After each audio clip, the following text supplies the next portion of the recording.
Yo, it's your boy Ryan, Northwest Sports Fanatics. Back at you with a new video. Today is Wednesday, October 29th, 2025, with your boy Ryan and the Northwest Sports Fanatics. Make sure you guys subscribe to the channel.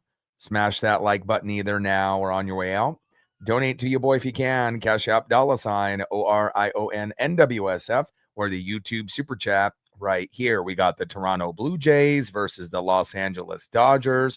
World Series game number 5. The series is split 2-2, and this is a pivotal game moving forward as we travel to Toronto for Game 6 and possibly Game 7 here in a few days. Hope everyone is having a fantastic Wednesday. First pitch is going to be here in roughly 10 minutes. So let's cue up the music, take a look at the thumb, and let's get into the starting lineups. Happy Wednesday, everyone.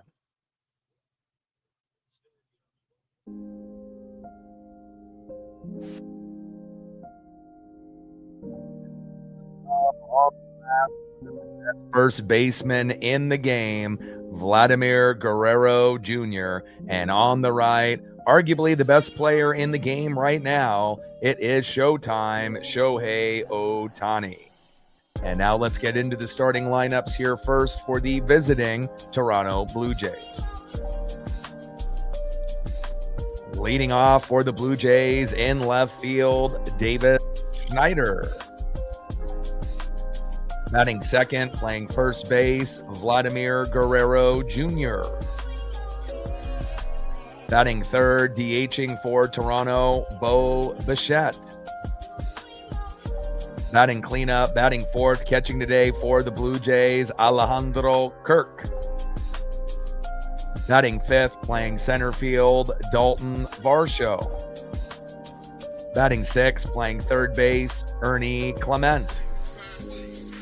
Batting seventh, playing right field, Addison Barger. Batting eighth, playing second base, Isaiah Kiner-Falefa. And batting ninth, playing shortstop for the Blue Jays, Andres Jimenez. And on the mound for the Blue Jays, Trey Yesavage. And now let's get into the starting lineups for the home Los Angeles Dodgers. Leading off for the Dodgers at DH, Shohei Ohtani. Batting second, catching today for the Dodgers, Will Smith. Batting third, playing shortstop for Los Angeles, Mookie Betts. Batting cleanup, batting fourth, first baseman, Freddie Freeman. Batting fifth, playing right field, Teoscar Hernandez. Batting sixth, playing second base, Tommy Edman. Batting seventh, playing third base, Max Muncy. Batting eighth, playing center field, Kike Hernandez. And batting ninth, welcome to the lineup, left fielder, Alex Call. And on the mound for the Dodgers, Blake Snell. And we're going to be shooting for 100 likes, 100 on the Dono train, and 5 to 15 subs. Let's get it, baby.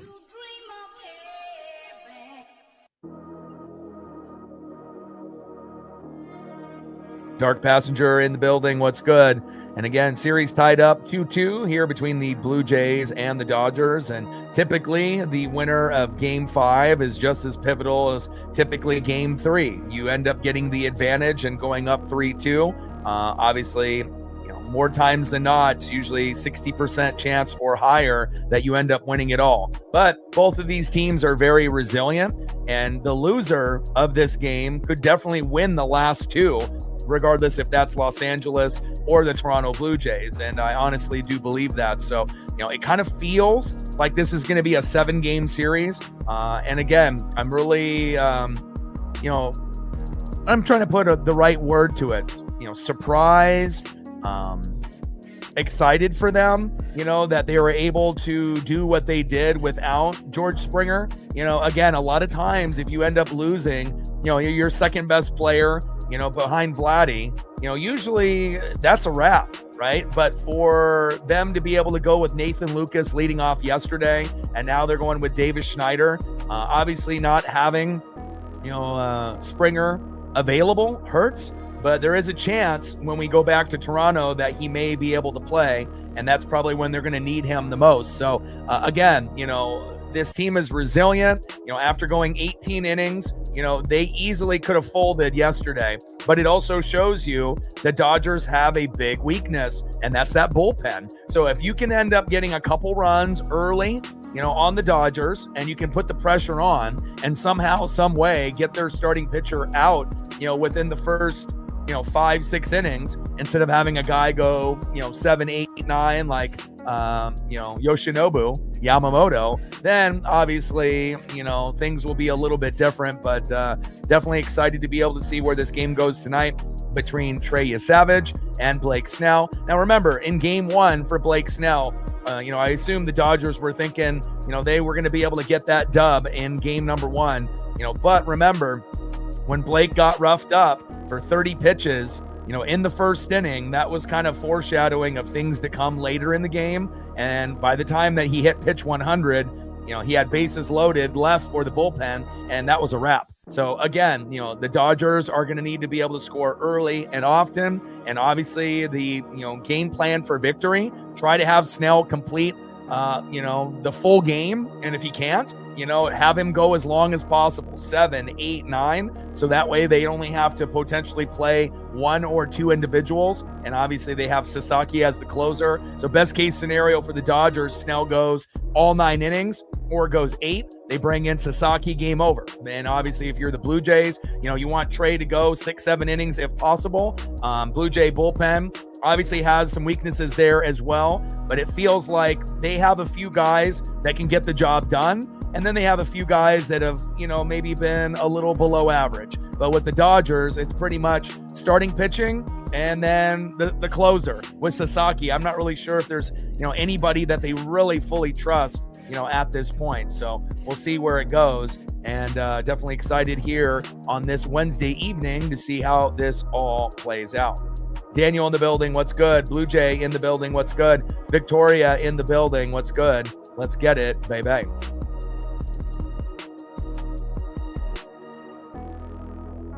And we are 3 subs away from hitting our goal of 23,200. So if you haven't hit that sub button yet, please do. And I do believe that we will be able to hit that number here today.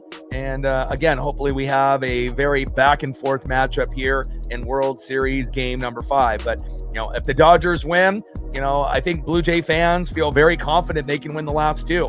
If the Blue Jays win, pressure is on, the Dodgers. But again, I think that if they were to lose this game and it goes back to Toronto for game 6, game 7, and Toronto ends up winning today and they go up 3-2, the Dodgers are definitely capable of winning 2 games in Toronto when maybe most teams wouldn't be able to do that. So, we will definitely see in this pivotal game 5, if Los Angeles wins, Toronto has to win the last 2 at home, which is something they can do. If Toronto steals this game and then goes back to Toronto, it definitely gives you the feeling that they have, maybe that 70-30 advantage, especially with the last 2 games at home.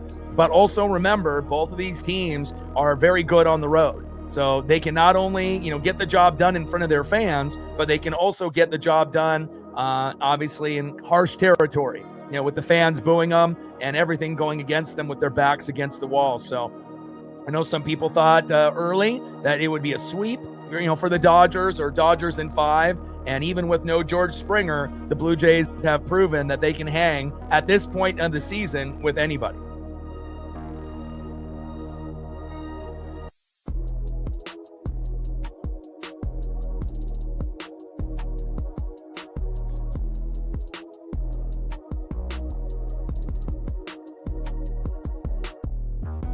On the mound for the Dodgers will be Blake Snell. Leading off, left fielder Davis Schneider. Batting second, Vladimir Guerrero Jr. And batting third, Bo Bichette.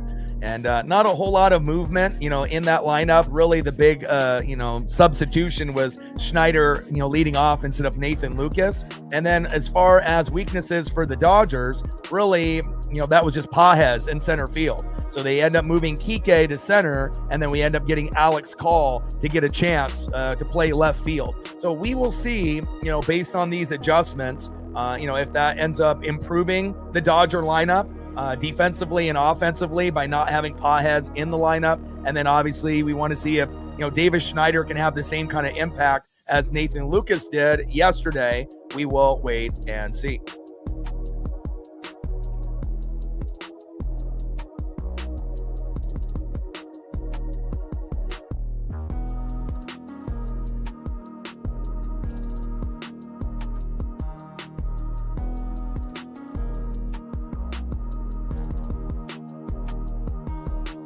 Like, sub, donate, comment, share. If you haven't smashed that like button yet, please do. Help us get to 100 likes, 100 on that Don't Know train, and 5 to 15 subs. Let's go, baby.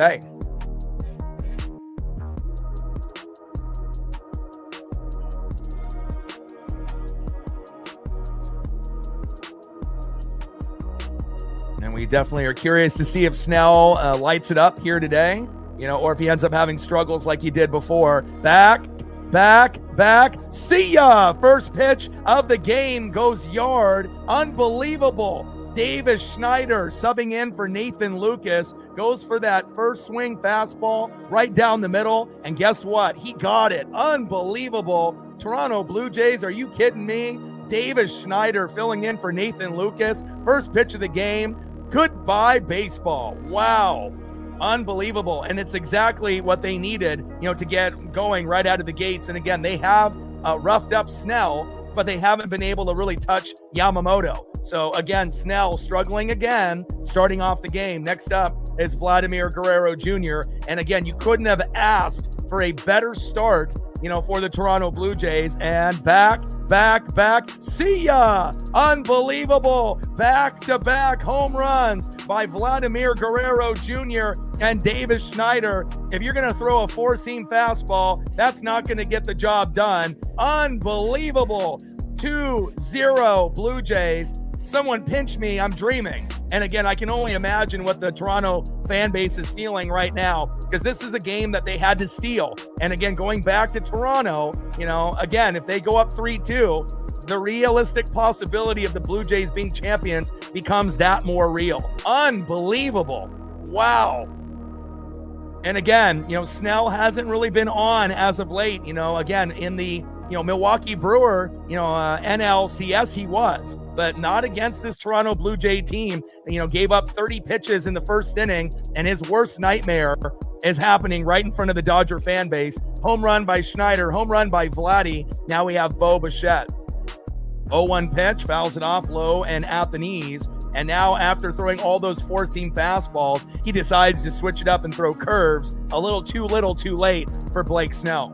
Unbelievable. And on top of that, we already know the Dodgers' weakness is their bullpen. They don't expect Blake Snell to be a weakness. And again, based on, it's very early, but again, the Dodgers are going to definitely need a lot of firepower, in the lineup, and they're going to need their pitching, after this inning to be lights out. But definitely the momentum and just the vibe has shifted. Everyone in their seats in Los Angeles has gone dead quiet. You can hear crickets out there. And then obviously everyone watching the game, in Toronto or across the world rooting for the Jays, they probably haven't even been able to calm themselves down from this first inning.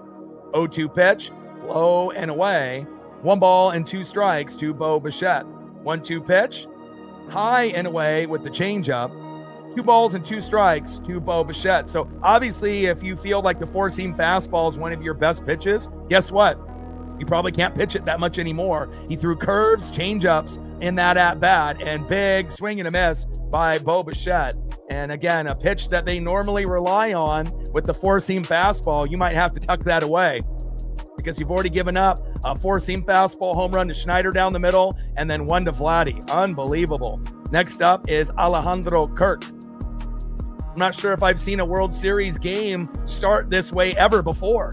I'm trying to remember from all the World Series that I've watched, even as a little kid, I don't remember ever seeing the first two batters homer in the first inning. Unbelievable.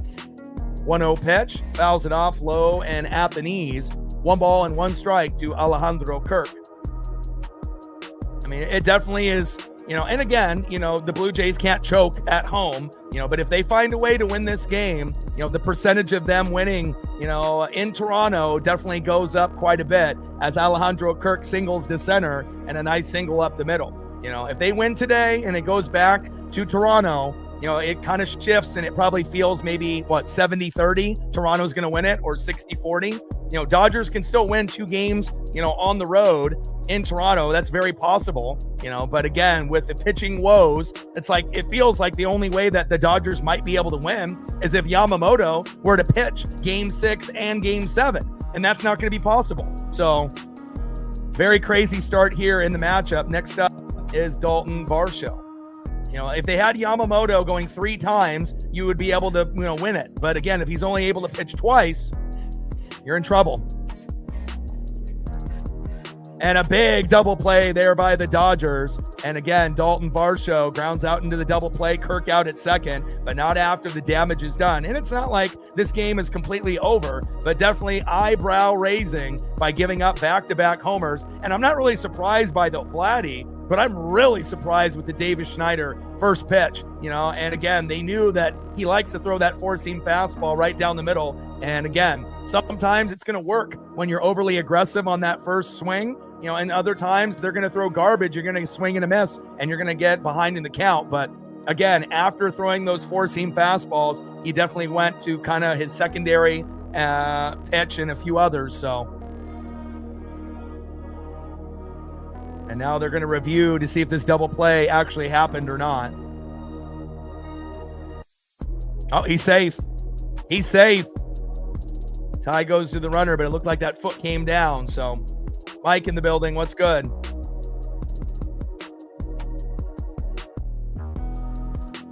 Yeah, like I said, every World Series that I've watched, and I've been watching since I was a little kid, I don't think I've ever seen, the first 2 batters homer.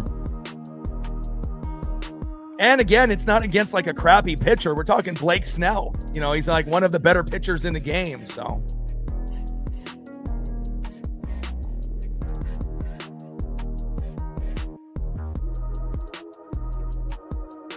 unbelievable. And they're still reviewing it here, but it should be an easy review, you would think.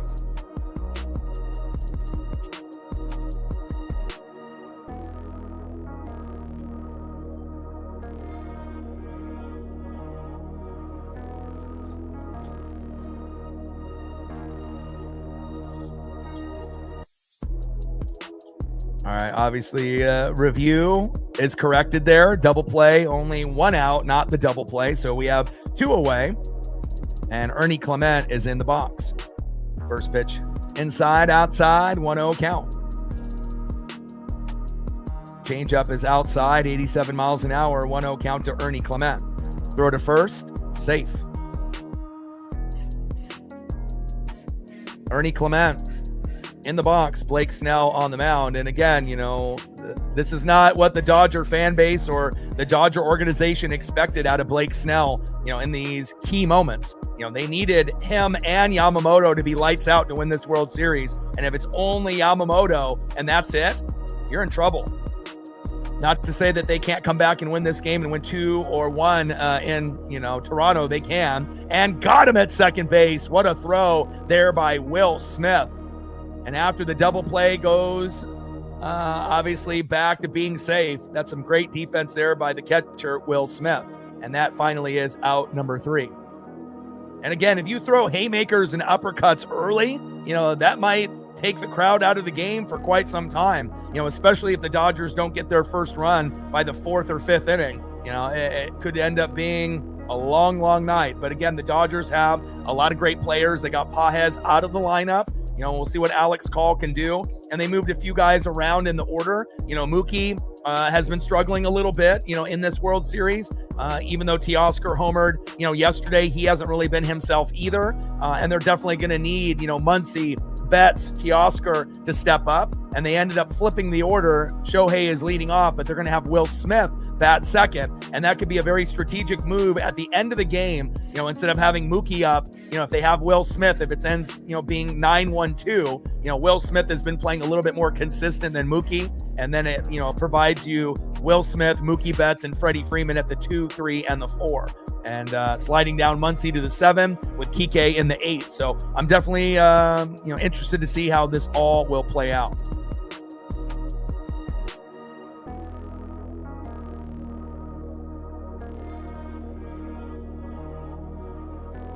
All right, and that got a review as well. All right, now officially, they're challenging everything, I guess. Better get it right than take a chance, though.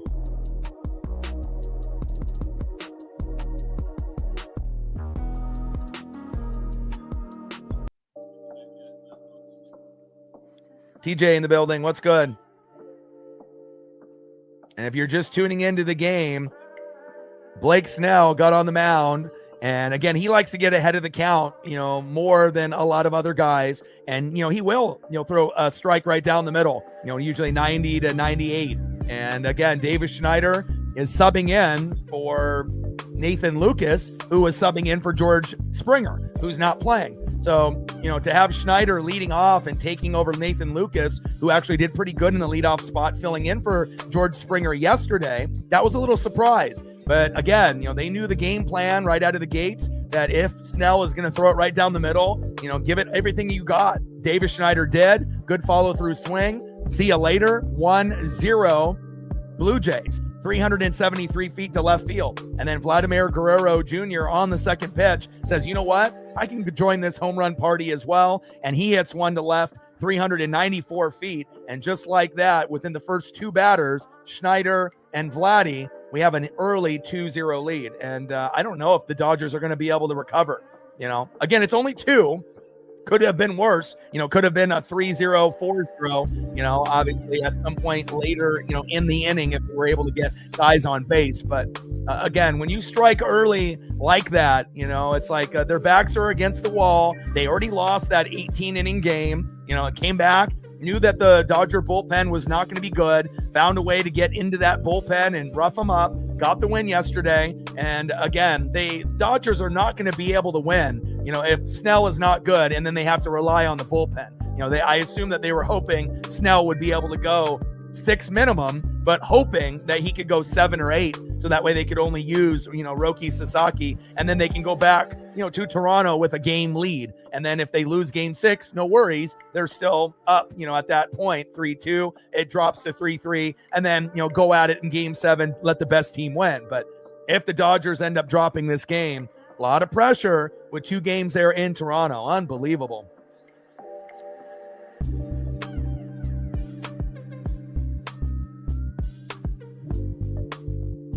And again, if the Dodgers are going to come back and win this game, not only is Shohei Ohtani got to show up, and guys like Freddie Freeman, but you're going to need the role players. Will Smith, Mookie Betts, Teoscar Hernandez, Max Muncy, and you might need a little bit of magic from Edman, Kike, and even the new guy, Alex Call. And again, they probably stuck with Pages a little too long. But again, I like the addition with Alex Call to see what he can do. You already know that Pages was, obviously, when a hitter is struggling, and they go like 4 for 40, the chance of them lighting up is not very, very good.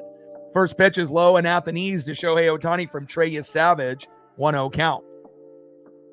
1-0 pitch, takes a strike looking high and away. 1 ball and 1 strike with that splitter by Savage. Bottom of the first inning, 0-0. The Dodgers wish. 2-0 Blue Jays. 1-1 pitch, big swing and a miss by Shohei Ohtani. Right down the middle with the slider by Savage. 1 ball and 2 strikes to Shohei Ohtani. 1-2 pitch, low and away with the splitter. 84 miles an hour off the plate. 2 balls and 2 strikes to Shohei Ohtani. And obviously, if you're the Dodgers, you want to be able to get to 1 within the first 3 innings. So that way, you're not in this freak mode, where you're desperate. And obviously, you want to make sure the fans are getting into it. And at this point, A lot of people sitting on their hands, pretty quiet there after those back-to-back home runs. 2-2 pitch, fouled off right down the middle. 2 balls and 2 strikes to Shohei Ohtani. Yeah, and it's very early. We already know the Dodgers can score, 1 to 8 runs in any given inning. But if you have noticed and been paying attention, in this World Series, the Blue Jays have out-hit, the Dodgers in this World Series. And it's a little shocking to see a lot of their key guys that have been struggling. You need more from Teoscar, more from Will Smith, more from Mookie Betts, especially. He's let them down up to this point. And again, Muncy needs to step up as well. Little slow dribbler, Savage. And Savage plays like he's a 5-year vet instead of like a guy that has, just come up, on this team. And you got to remember, Cade Anderson, could have the same type of impact as Trey Savage. Trey started off in single A, and now he's starting, a few World Series games. So just because you're young, doesn't mean that you can't come up in big situations like Trey this year. I mean, it's not common, to be in single A at the beginning of the year and then you're pitching in the World Series like Trey is this year, but he definitely got a little bit of magic here on the mound. First pitch to Will Smith, takes a strike looking right down the middle, 0-1 count.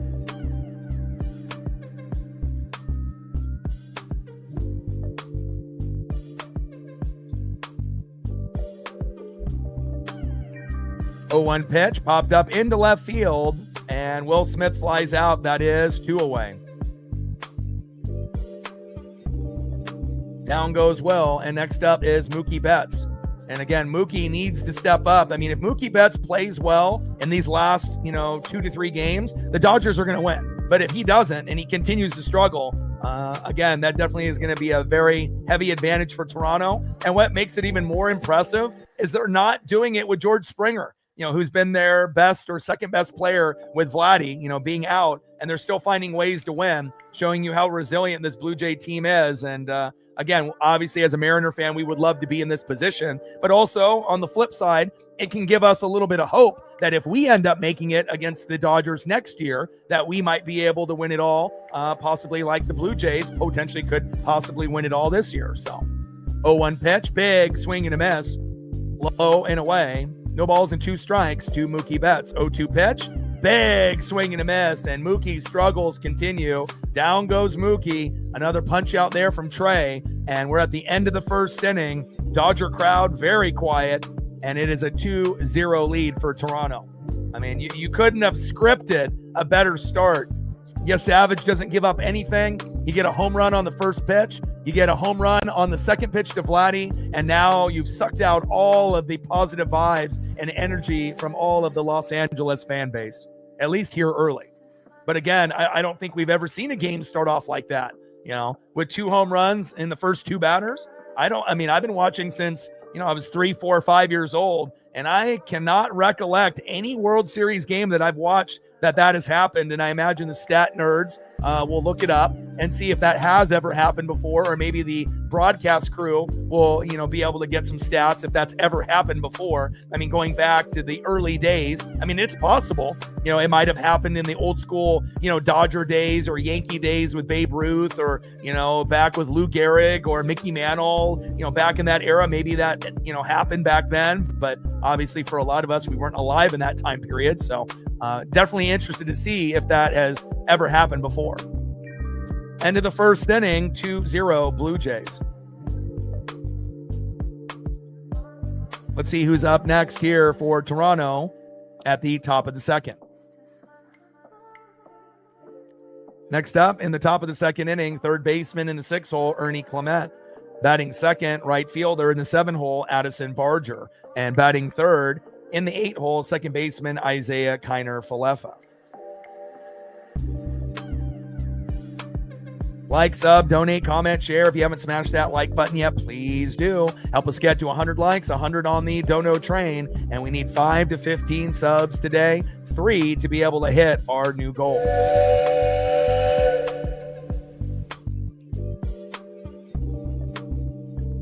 Yeah, I feel you, man. I got my college football team and my NFL team with a bye week in the same week, which has never happened before. But again, if the Ducks can get a little bit, of rest and get some of those injuries healed up, same thing with the Buccaneers, it could definitely be a very positive thing for both teams trying to make a championship run. So, but again, we'll be doing obviously this game here today. Thursday night football, Lamar is back. So we have Lamar Jackson versus Tua. Last game, Tua played. He threw 4 touchdown passes. It's the battle of the bads. But again, with Lamar in the lineup, it could be interesting. And then obviously game 6 and game 7 would be Friday and Saturday. And then on Sunday, we have the Chiefs and Bills in the afternoon, and then the Commanders and the Seahawks. And depending on, how I feel, we may end up doing both of those on Sunday, especially with the Bucks having a bye week, and I got to wait till next week. Shout out to my boy Brooks Beats with the best beats on YouTube.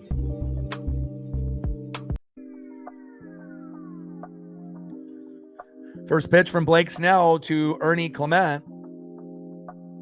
Fouls that one off, 0-1 count. 0-1 pitch, and Clement grounds out to Mookie Betts, throw to first, and that is 1 away. Down goes Ernie, 1 down. Next up is right fielder Addison Barger.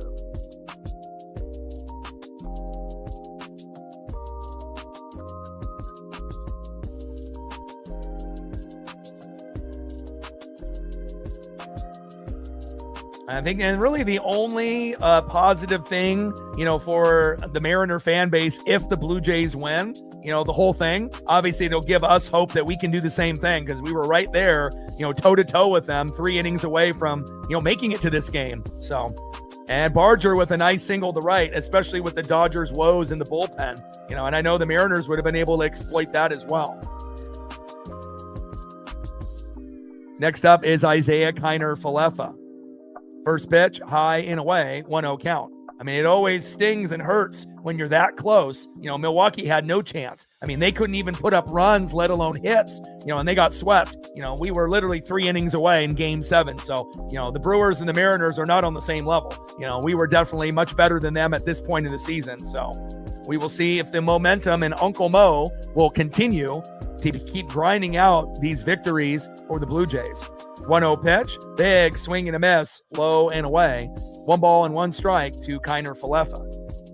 And a little surprising that the Blue Jay hitters are out hitting the Dodger hitters, considering they got 3 Hall of Famers at the top of the lineup. Typically, with Ohtani, Betts, and Freeman. Obviously, they moved Will Smith through the 2-hole today. But again, just because you play great in the regular season doesn't mean you're going to play great in the postseason. And that's what we've kind of seen with some of the guys here, like Mookie Betts, Max Muncy, Teoscar Hernandez. They need those guys to step up, and they really haven't done it as much as they've needed. Now, Teoscar has homered, and he's played better than Betts, but, again, as good as Mookie is, he definitely has been struggling on a little bit of a slump.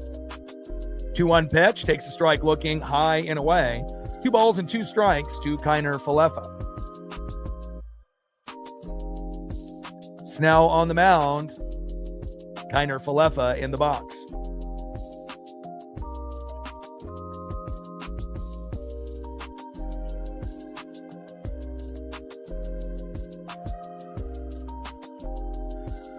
Two-two pitch, and Kiner-Falefa pops up into right, and that is 2 away. Teoscar is there. Next up is shortstop Andres Jimenez, who played pretty good against the Mariners, but really hasn't had a big game just yet as significant as some of the games that he had against Seattle.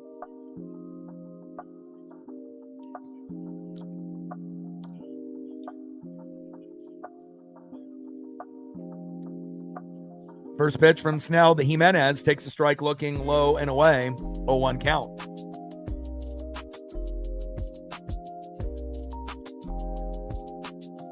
And it kind of feels at this point, if it ends up being, Yamamoto in game 6, they might need Yamamoto to pitch, half of game 7, for them to actually win the whole thing if it gets to that point. 0-1 pitch, big swing and a miss, low and away. No balls and 2 strikes to Andres Jimenez. Judah in the building. What's good? Judah.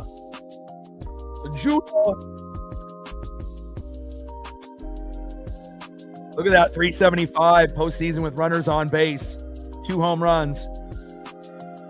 A lot of that damage was against the Mariners, though. 0-2 pitch, and Jimenez strikes out swinging, and that is out number 3. So you finally get Snell to settle in, but not after he gives up 2 home runs to the first 2 batters, Davis Schneider and Vladimir Guerrero Jr. And again, we'll see if the bats will eventually come alive for the Los Angeles Dodgers here in the bottom of the 2nd inning. I feel like, it was kind of like a lose-lose situation, for the Mariners, and the fan base, and obviously my situation's a little bit different because my dad has been a Dodger fan, since the 50s and, grew up in LA when he was a little kid and obviously lives here in Oregon with me now. But I would say at the beginning of the series, before the game started, I was probably leaning a little bit more Dodgers for my dad. But based on what I've seen throughout the series, I think, my mindset has shifted a little bit. It hurts, that we lost to Toronto, really, really bad. And it's still stinging even to this day. But I think, if the Blue Jays were able to finally get it done, and we've had a few days pass for my heart to heal a little bit, if the Blue Jays are able to do it, then it gives the Mariner fan base hope that if we play the Dodgers next year or the year after, that maybe we can do it too. So I think at this point, it started for me kind of leaning and rooting for the Dodgers for my dad. And sorry, Dad, I think now I'm kind of leaning, if the Blue Jays are able to do it,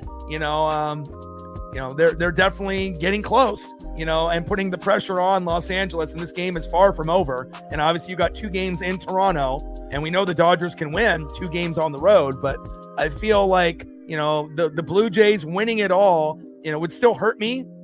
Just as bad as, obviously the Dodgers are in the National League and they won it last year. So again, they've always spent the most money, and obviously it's not really fair to, the rest of the teams that don't have that kind of money and funding and whatnot. But, I would say Dodgers at the very beginning, but now I'm kind of leaning a little Toronto, and so it would be pretty amazing to see a team like us, win it.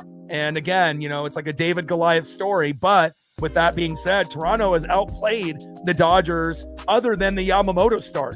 Other than Yamamoto, that's really their only saving grace. And, Yamamoto can win, on Friday in Toronto, but what are they going to do in Game 7? He can't pitch back-to-back days. I mean, obviously he could pitch, maybe a few innings, but it almost feels like if it does go 7, they would need Yamamoto to probably pitch half the game to actually win. And that might not be possible. I mean, I know they'll probably throw him out there for a few innings because they have to if it goes 7, but you never know. What happens if Toronto wins today, Yamamoto starts in Toronto and Toronto goes off, and then when they win the World Series in 6 games, that could happen too. So, but I mean, for me, overall, it's kind of a lose-lose situation still. I'd rather have it be us, but, it is what it is. Bottom of the 2nd inning, 2-0 Toronto. First pitch to Freddie Freeman, takes a strike looking low and away, 0-1 count. 0-1 pitch, low and at the knees. Big swing and a miss there by Freddie. No balls and 2 strikes to Freddie Freeman.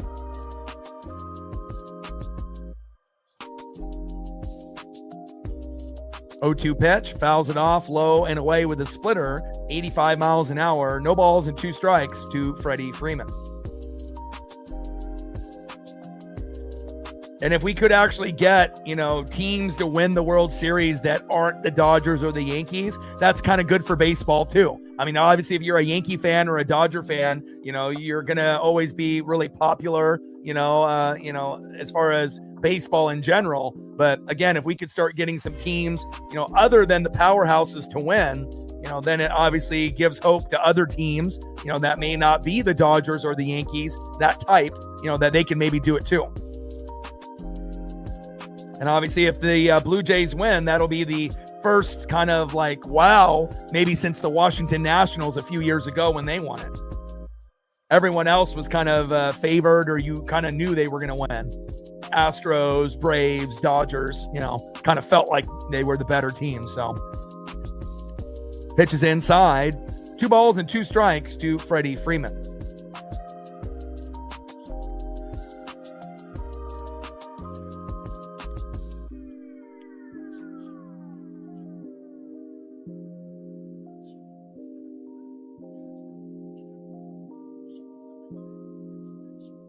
Pitch fouled off, high and away. 2 balls and 2 strikes to Freddie Freeman. And we've already seen Freddie be a hero, once. But again, they may need Freddie to be a hero, 2 more times out of these potential 3 last games, depending on, how the series goes. Freddie definitely, if he wants that MVP of the World Series, he's going to have to really step up. And down goes Freddie Freeman on that 2-2 pitch, and that is 1 away. Big swing and a miss. And Trey Savage pitching like a savage. 1 away. Next up is Teoscar Hernandez.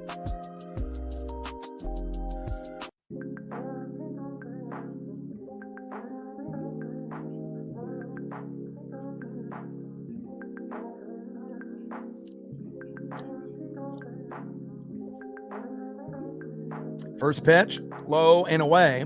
Should have been called strike. In the zone on the corner, but gets the ball call. Terrible umping again here in game 5. 1-0 pitch, takes a strike looking high and away. 1 ball and 1 strike to Teoscar Hernandez. And again, we definitely have seen a consistent movement by these umps, calling balls in the zone, in the box, and things outside of the box, that should be called ball, they call strike. So it's a little frustrating, but, it is what it is. 1-1 pitch. Fouls it off, high and inside. Savage tries to jam Teoscar and does. That one goes foul into right field towards first base. 1 ball and 2 strikes to Teoscar Hernandez. But I'm very impressed with Trey Savage, from a guy that started the year in single A as a rookie and that now has been, in the World Series. And it just doesn't seem like the pressure is getting to him, and that's something special to be able to see. And hopefully, Cade Anderson will bring that same type of effect for the Mariners next year. And Teoscar strikes out swinging low and away, and that is 2 away.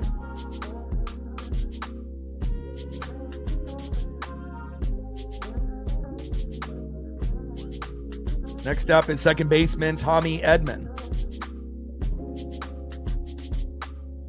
Yeah, Freddie is the most clutch hitter. Shohei is the best player, but Freddie is the most clutch when they need him the most. In the biggest moments, Freddie is the one that typically is the one that comes up the biggest. Now, it's not like Shohei doesn't. He will from time to time, but, normally Freddie is that guy. And it's not only Freddie might be that guy for the Dodgers. We're talking about maybe Freddie might be the most clutch hitter in baseball in big, big moments, especially in the postseason lately. First pitch, low and at the knees. 4-seam fastball missing there as it goes into the dirt. 1-0 count.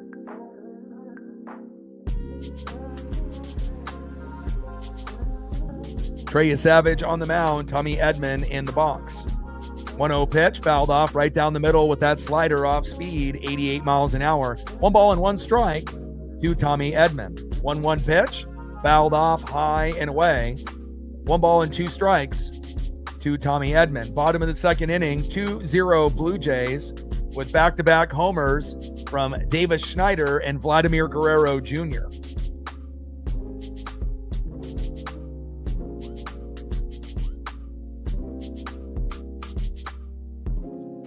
Three career starts, 5 in the postseason. You can't script it better than that. And Edman strikes out swinging, and that is out number 3. Megan in the building. How are you? Thank you so much. And the way the Blue Jays are playing, lately, it definitely feels like they could win it all. Maybe when the series first started, maybe, 30% chance. But now it feels like maybe a 70% chance that they're going to get it done. But we're far from being over here. But I do appreciate you and your support. Stacks, Racks with a little Cactus Jack. Bang, bang. Thank you so much for your support. We're at 5:95 to go to hit the goal. And then we're only needing 3 subs to be able to hit 23,200.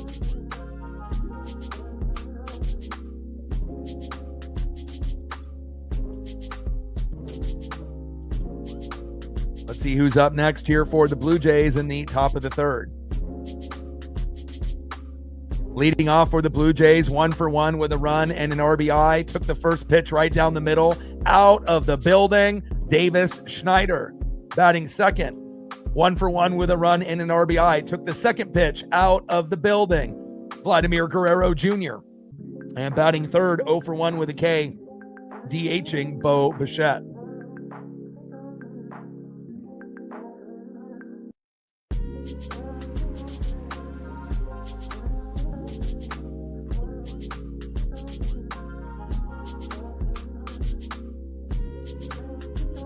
Yeah, and again, I don't think I've ever seen a World Series game start off with a home run on the first pitch, and then the second guy comes up and hits a home run on the second pitch. I mean, the only more unbelievable thing if he was able to do it on the first pitch also. But, I mean, still, you got a home run here and a home run here to start the game off. And, again, when you're that road team, and the last 2 games are going to be potentially in Toronto. So it definitely feels like, unless some kind of miracle happens for the Dodgers and they end up getting a meltdown by a few guys in the Blue Jay pen, which could happen, that might be their only saving grace, because the Blue Jays are pitching better, they're hitting better, they're potentially playing defense on the same level, if not better.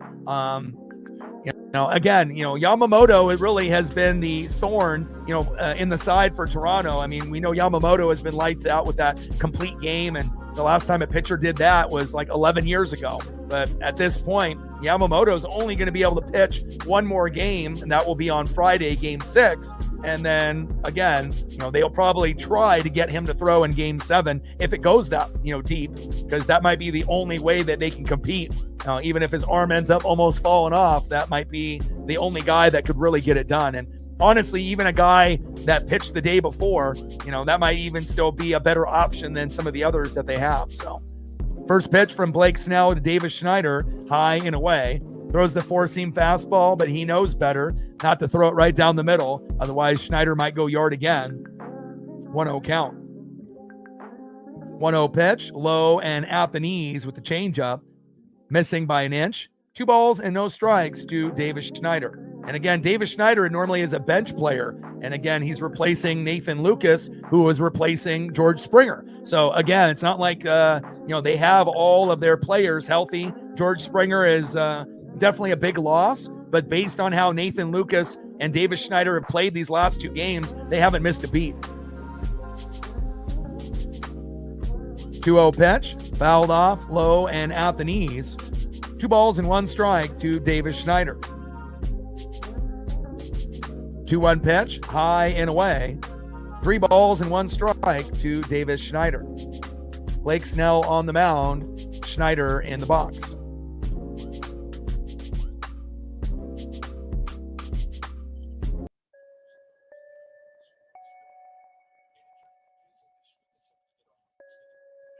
Three-one pitch, takes a strike looking high and away. Count now is full. 3 balls and 2 strikes from Snell to Schneider. 3-2 pitch, big swing and a miss. And down goes Schneider, and that is 1 away. Next up for Blake Snell, Vladimir Guerrero Jr. And at some point, the Dodgers may have to start intentionally walking Vladdy, like they were doing to Ohtani, because, it feels like on any given at-bat, Vlad's going, potentially yard.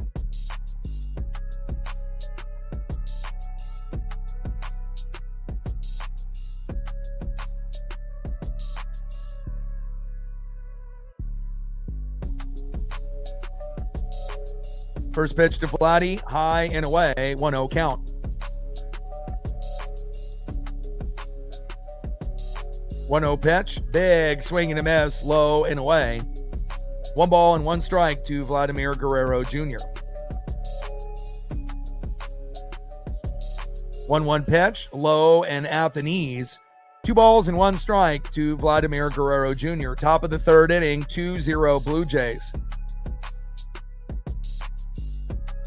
And again, if the Dodgers end up losing this World Series, it's not only going to be because of the bullpen, but also the lack of production, out of key guys that they need to step up. You've seen Teoscar finally start to get a little bit of rhythm. Freddie's always great, usually like Shohei. Will Smith has been pretty reliable, but they haven't got enough out of Mookie Betts and Max Muncy, as well as Teoscar overall. So 3-1 pitch, and Vladdy with a walk. Even though it wasn't intentional, that's probably better than him hitting a home run or getting a double or triple.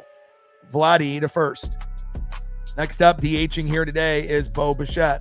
And it sounds like once the series goes back to Toronto, there will be a chance that Springer gets back in the lineup. And if he's able to at least, be the DH, that could give them a little extra, oomph in the lineup, obviously, when it goes back to Toronto on Friday and potentially Saturday for Game 7.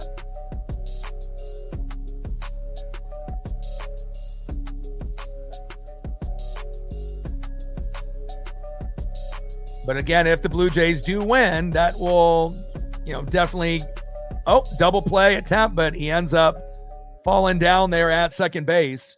And that's just the force out, 2 away. But if the Blue Jays, again, do win this game as Bichette grounds out to second base, it definitely will give the Mariner fan base and a lot of small market teams like the Brewers and others like a little bit of hope that, if the Blue Jays can do it, maybe we can do it too, especially Seattle.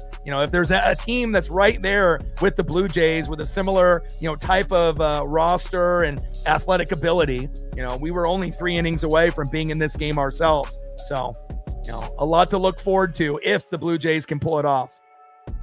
First pitch to Alejandro Kirk. Takes a strike swinging low and at the knees, 0-1 count. Let him know, TJ. 0-1 pitch, fouled off, low and at the knees. No balls and 2 strikes to Alejandro Kirk. Top of the third inning, 2-0 Toronto.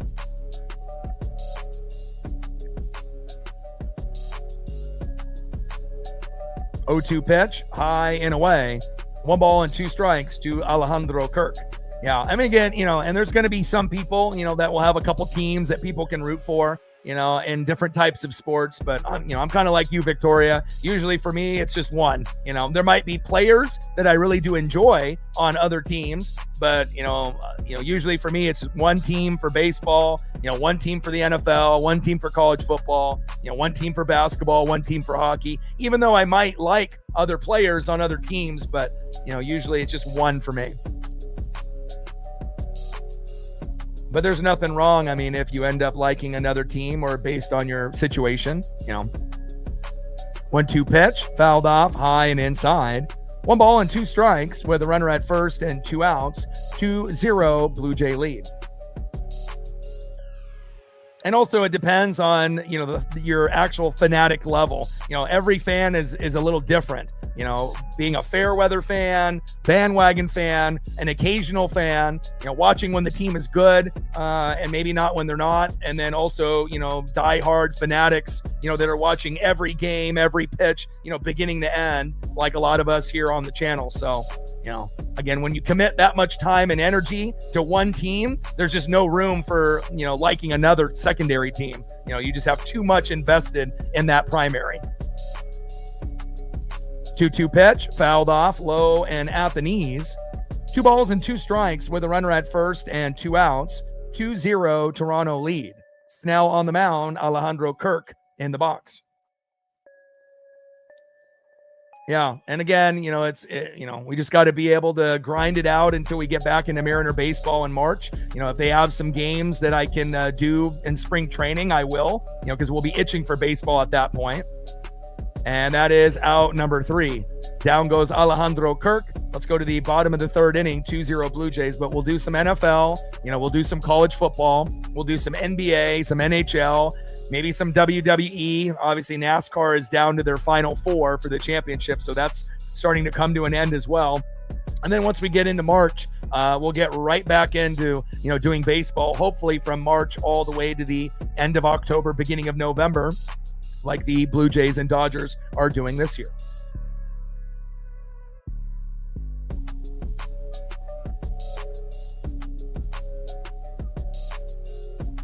All right, let's see who's up next here in the bottom of the third for the Los Angeles Dodgers. Next up for the Dodgers, third baseman in the 7-hole, Max Muncy. Batting second, center fielder in the 8-hole, Kike Hernandez.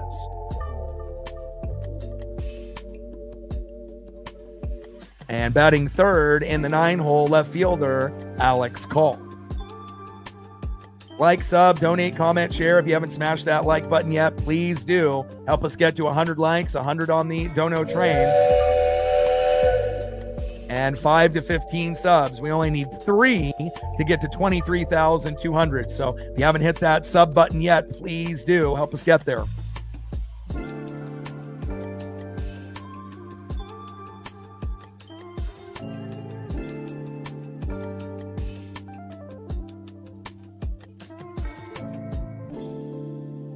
Yeah, Huskies should be ranked. It just shows you that a lot of the people that have the votes, they don't watch West Coast football when it's on late. But Damon Williams, could be a Heisman winner, in a few years. Obviously he's kind of has a Kyler Murray type of style of play. Jonah Coleman's one of the best running backs in the game, and Denzel Boston is one of the better wide receivers as well. Good offensive line, good defense, and hopefully they'll be able to get the respect that they deserve, and they've already should have been ranked already. But again, it definitely is one of those things, when you end up having over 100, Division I teams. Again, not every vote, participant, that gets a vote is watching, a lot of these other teams that play on the other side of the country. But, we'll see as the, weeks progress, if we can actually get them, in the top 25. And, they do have a game against Oregon, the last regular season game in the Big Ten in Seattle, which they could win. And again, I had that circled on the calendar at the beginning of the year. And, I already knew Penn State, before they imploded, would be tough on the road. And again, there's a few other matchups with Iowa, that could be a little shaky and a little dicey, but I wish the very best for the Huskies, and, hopefully they'll be able to keep climbing the ranks.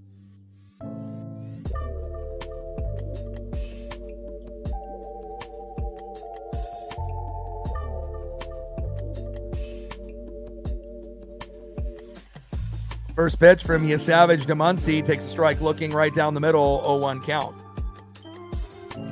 0-1 pitch, low and at the knees. 1 ball and 1 strike to Max Muncy. Yeah, it has nothing to do with money. It's based on your wins, your losses, how bad you beat the opponent. Did you beat a ranked opponent or someone that's not ranked? But also you can tell, based on some of the, people that are like writers, that they're biased, and they don't watch everybody. So when they end up voting, sometimes they're voting kind of blind, based on their favorites rather than who actually deserves, to be moved up in the ranks or be in the top 25, which is kind of unfortunate. Some of those people need to get their vote taken away. 1-2 pitch, low and away. 2 balls and 2 strikes to Max Muncy.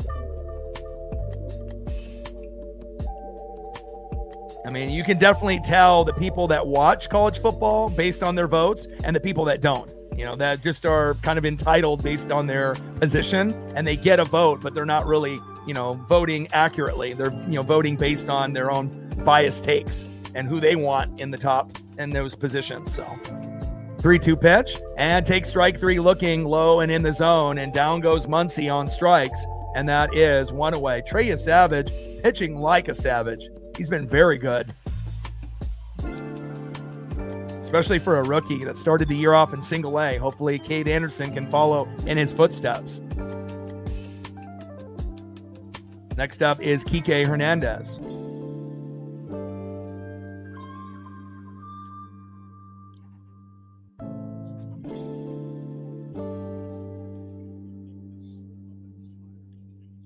That'll be something that you can look up, based on, whether it be like former, players, that have a distinctive role in college football, based on their position, writers, based on, the connections that they have. But if you look that up, it may not give you, all the names of the people and whatnot, but it'll give you an idea, who the voters are, and some are qualified and some obviously are not.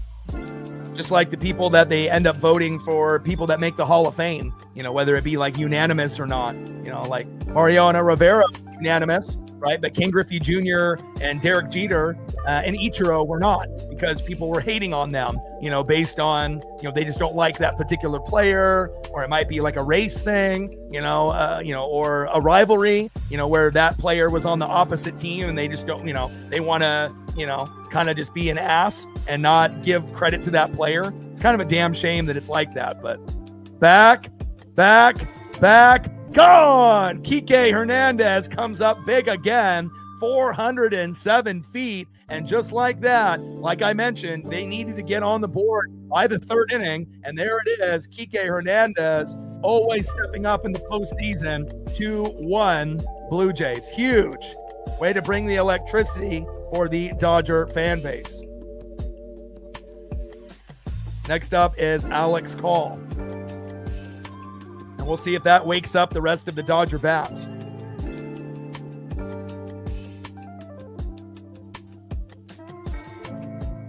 And again, Kike is one of those guys, kind of like a Dylan Moore, not very good during the regular season, batting like 180 to 200. But for whatever reason, Kike thrives in the postseason, and his batting average will go up 50 to 100 points. So he can end up going from 180 to 200, which is bad, to possibly 250 to 300 in the postseason. And he has a knack for getting big RBIs and big home runs in big moments. And he makes another big moment there for the Dodgers. 1-1 pitch, big swing and a miss. 1 ball and 2 strikes to Alex Call.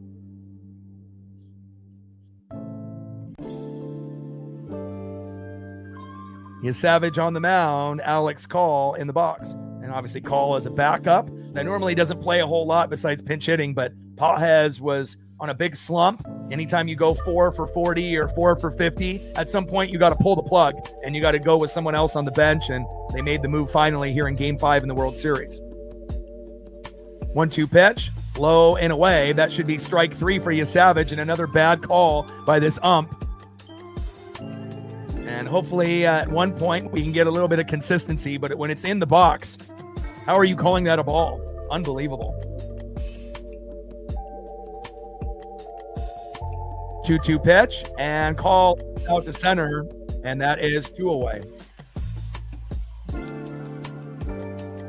Next up, 0 for 1, DHing Shohei Ohtani.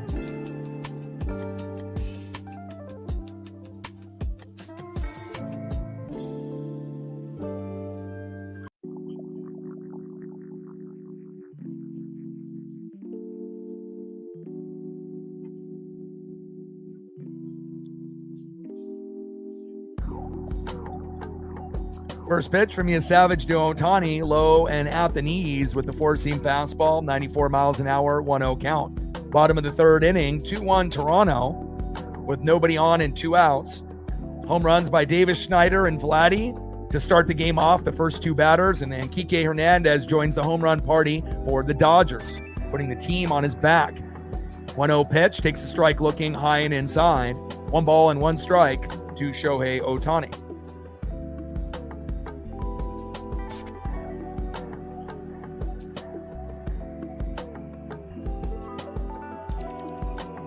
One pitch, high and inside, slider, off speed, 90 miles an hour, 2 balls and 1 strike to Shohei Ohtani.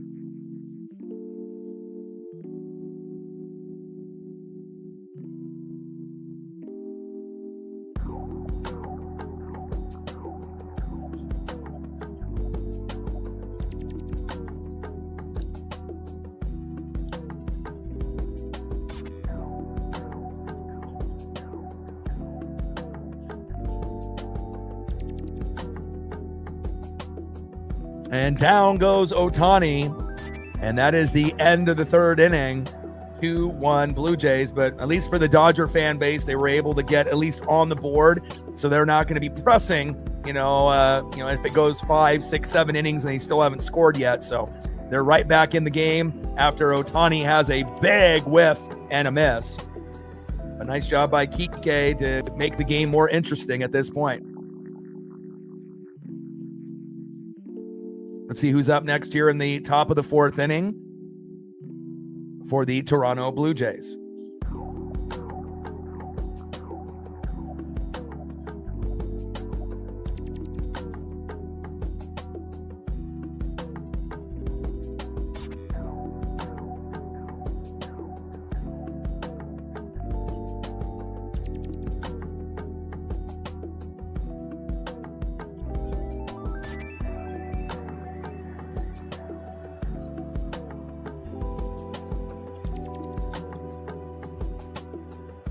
Next up for the Blue Jays, 0 for 1, center fielder Dalton Varsho. Batting second, 0 for 1, third baseman Ernie Clement. And batting third, 1 for 1, right fielder Addison Barger. Like, sub, donate, comment, share. If you haven't smashed that like button yet, please do. Help us get to 100 likes, 100 on the dono train, and 5 to 15 subs. End of the third inning, 2-1 Toronto.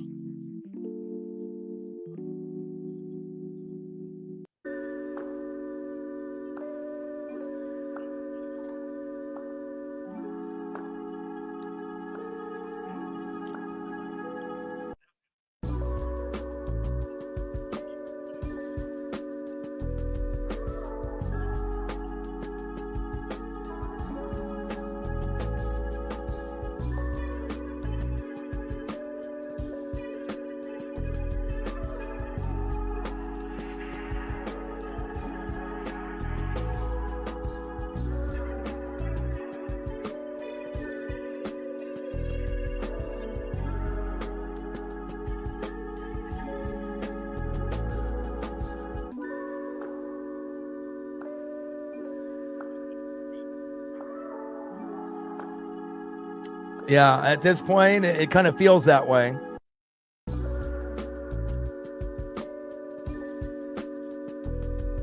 But obviously, for them to be fully in the driver's seat, they need to win here today. So that way, they only need to win one game, potentially out of, 2 in Toronto for game 6, game 7. And obviously, if you're the Dodgers, this is a must-win game, for you if you're going to have, potentially 1 or 2 games in Toronto. So, if Toronto can steal one here in game 5 with 2 games at home, it almost feels like it's almost inevitable that, Toronto to find a way to win this game. And really the only way to combat that is if, they had 2 Yamamotos, or if Yamamoto was able to pitch twice, but he'll pitch in game 6, but he won't be able to pitch a full game in game 7. But I would assume they would probably try to bring him out there at some point in the game if it does go 7. So 0-1 pitch, low and away, 1 ball and 1 strike from Snell to Varsho.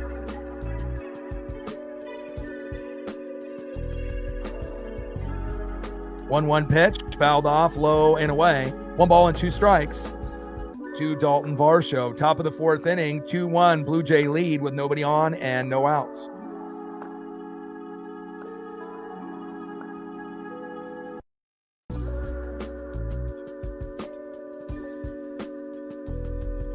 I appreciate you.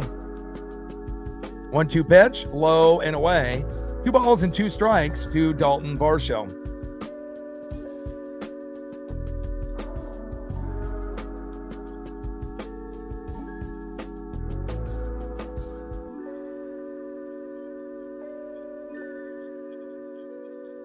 Yeah, that's why, if the Dodger pen is, really, really bad, they can't afford to have their second best pitcher in Blake Snell, other than Ohtani, obviously, have a meltdown and, giving up those 2 home runs early, but he has settled in a little bit since then, but not fully. And diving attempt by Teoscar, and he misses, and Varsho with a big triple. That's why you don't do those sliding grabs, in the postseason. Wow. A little bit of a mistake there by Teoscar Hernandez, and a great job there by Dalton Varsho, turning that into a triple instead of a double. Next up is Ernie Clement, and let's see if Ernie can get an RBI here. Yeah, I don't think we can even say mediocre, because the Dodger pen is much worse than mediocre. They're terrible. We can be honest about that. It's like Yamamoto is lights out, right? And then Snell and Ohtani normally are good, and Glass now is hit or miss. Sometimes good, sometimes bad, but they don't got anybody in the bullpen that you can trust. So for it to be mediocre, you would have to have at least like a Brash or a Spire or a Bizzardo. They don't got that. I mean, they got Roki Sasaki at closer, who isn't on a Mooney level, but he's pretty good, but that's why they need to be able to go like 7, 8, 9 innings with their pitchers to win, and I haven't really seen a team that's been a powerhouse like the Dodgers have such a big glaring weakness. Like, why didn't they address this issue in the offseason? again, most teams, take it for granted, but you lose and win more games out of the bullpen. So shouldn't that be one of your number one priorities? Because that's going to be the thing that shifts most games from a win or a loss. And a big RBI there for Clement, sac fly, and Varsho tags up from third. 3-1 Toronto.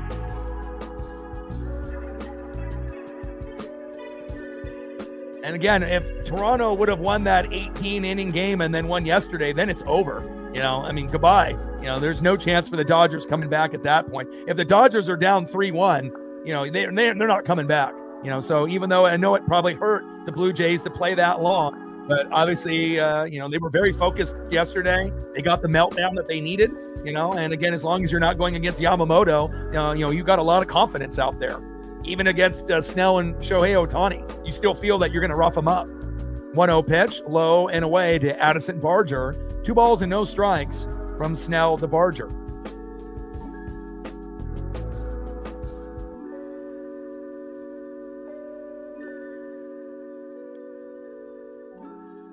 Name one guy in the Dodger bullpen that you trust. Not the closer. Name one guy. And the answer is you can't, because there isn't one. Top of the 4th inning, 3-1 Blue Jays. 2-0 pitch, takes a strike looking right down the middle. 2 balls and 1 strike with nobody on and 1 out. 3-1 Blue Jay lead. Coy in the building, what's good?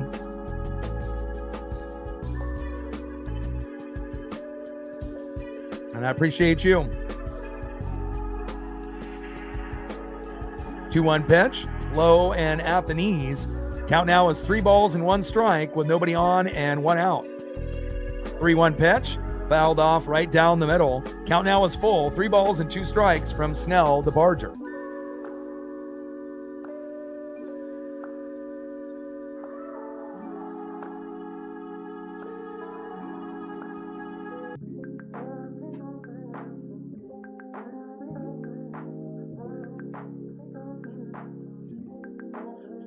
And I don't know if a lot of people, thought that the Blue Jays were going to out-pitch, and possibly out-defend the Dodgers, in this World Series. But again, if you end up having a glaring weakness and the Dodgers end up losing, they better spend a lot of money to get some quality guys in that pen. And that is a walk. Barger to first. But also, if the Dodgers make it next year and they play Seattle and they haven't improved their bullpen, and if the Blue Jays win it this year, it's going to definitely give us hope that Cade Anderson might beat Treya Savage, and maybe we can do the same thing. First pitch from Snell, the Kiner Falefa takes a strike looking down the middle, 0-1 count.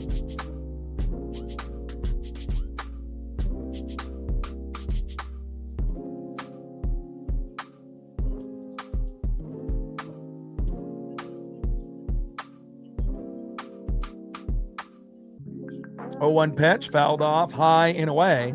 No balls and 2 strikes with a runner at first, Barger with 1 out. Top of the 4th inning, Blue Jays in firm control, 3-1 in Game 5.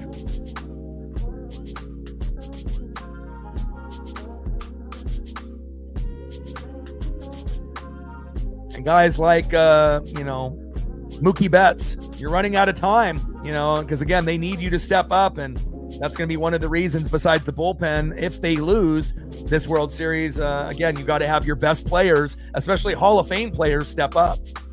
0-2 pitch, big swing and a miss. Down goes Kiner Falefa. Nice punch out there by Blake Snell, giving a little bit of life to the Dodger crowd, who is absolutely quiet. The crickets, you can hear them. Next up is Andres Jimenez.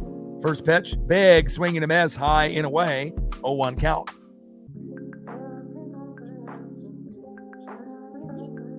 But I will say this, both teams can win 2 games on the road.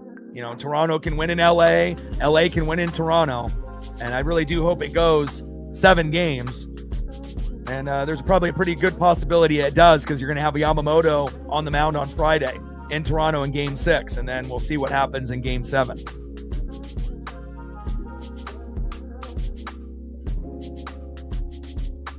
Oh, 1 pitch, low and away with a curveball. 1 ball and 1 strike to Andres Jimenez. Top of the 4th inning, 3-1 Toronto.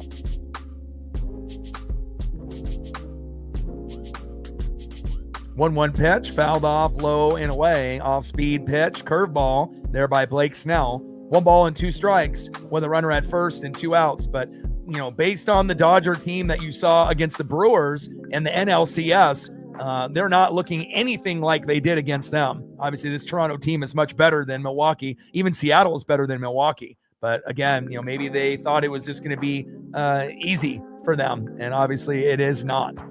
And that is out number 3. Down goes Jimenez. And let's go to the bottom of the 4th inning with the Blue Jays with a 3-1 lead.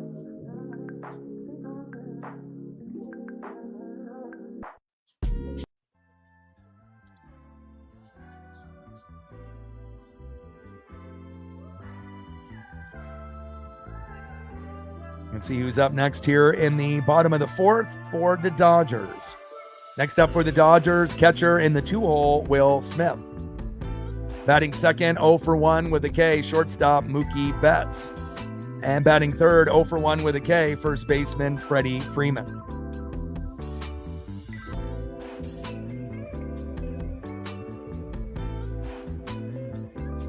Like, sub, donate, comment, share. If you haven't smashed the like button yet, please do. Help us get to 100 likes, 100 on that dono train, and 5 to 15 subs.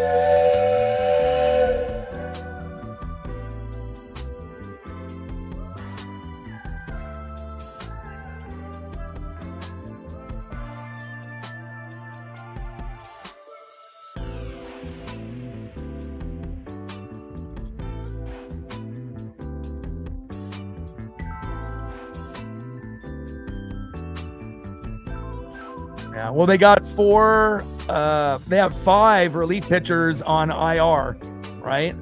Kirby Yates, Michael Kopech, Tanner Scott, Alex Vesia, and Kyle Hurt. So imagine Dodgers had access to those 5 guys, and then maybe the meltdowns aren't as bad. Not to say that those guys wouldn't have meltdowns also, but, especially not having access to 5 relief pitchers that are injured, And again, Toronto obviously has, fed off the momentum of beating Seattle in ALCS Game 7. So again, comparing a team from one year to the next, you could have a similar roster, but again, there's certain guys that haven't really played well. Mookie Betts hasn't really played well. He's been kind of, if we want to really say it, he's kind of been terrible lately. And again, he's a Hall of Famer. You can't have a Hall of Famer be terrible, right? Freddie's been, pretty good with some pretty big moments. Will Smith has been consistent. Ohtani's had some home runs.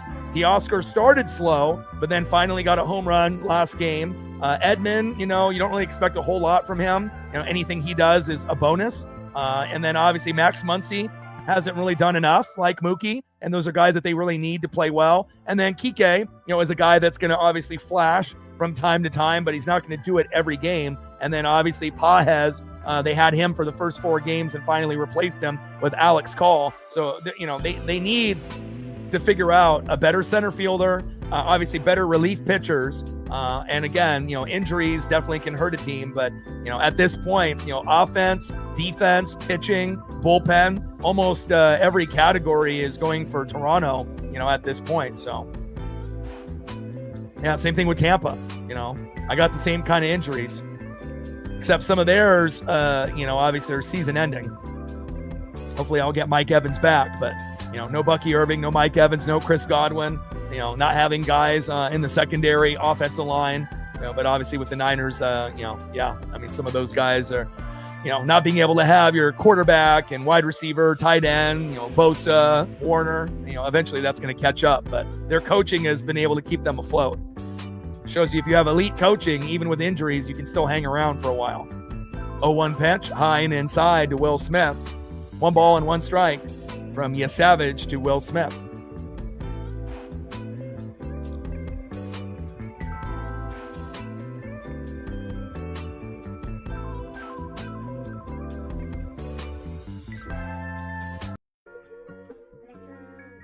One pitch, big swing and a miss.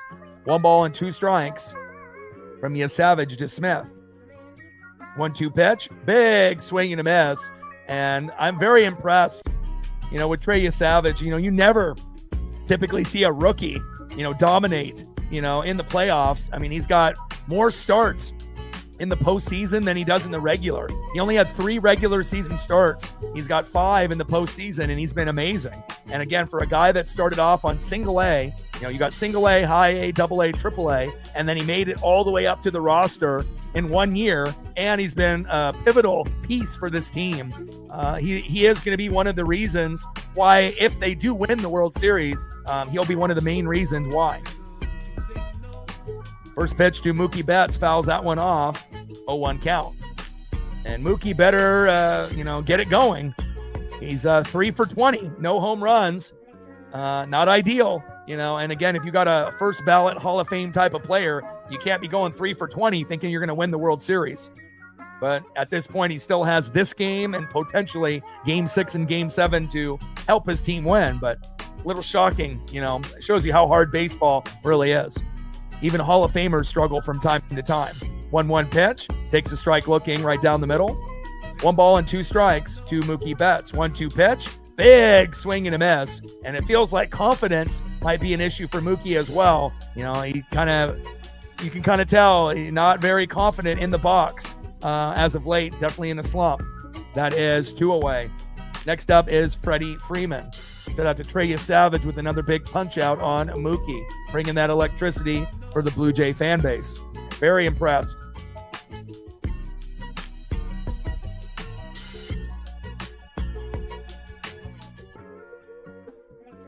And again, most of these games in Los Angeles, the crowd is going crazy, but for the most part, they've been pretty quiet. The Blue Jays have been able to get them out of the game, and the Blue Jay fan base is going to be electric.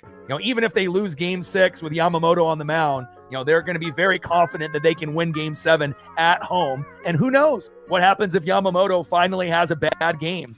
We haven't seen him have one yet, but anything can happen. And Freeman gets hit by a pitch on an 0-2 count. And then one of the first early mistakes there for Trey. Next up is Teoscar Hernandez. And if you want to be able to get back in this game, you need to go yard right here with Teoscar Hernandez to make this game 3-3.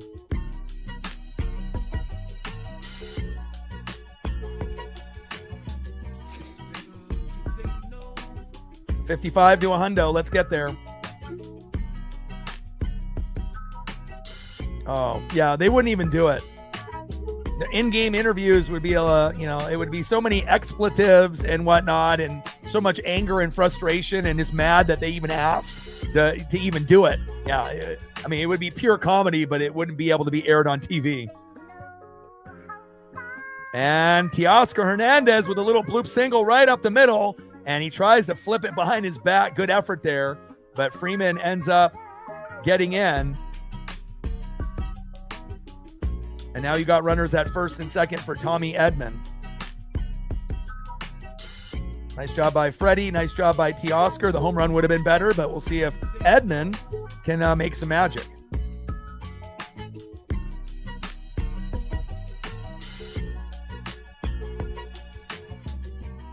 First pitch, low and at the knees, 1-0 count.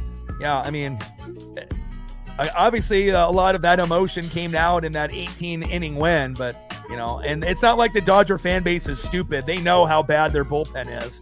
It definitely, and the last thing that they need is their starter not to be good, and again, if your starter can't get the job done, and it seems like Snell hasn't been able to do it twice now, it's like, you need Yamamoto essentially to pitch 3 times and win all 3 for them to go all the way. And,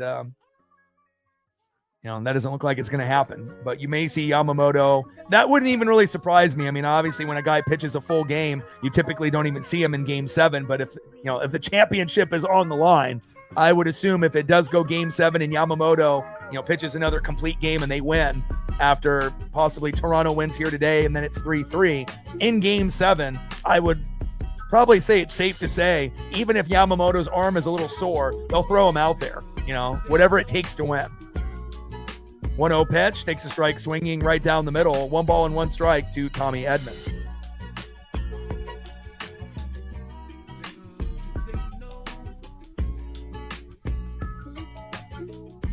Bottom of the 4th inning, 3-1 Toronto. Runners at first and second with 2 outs.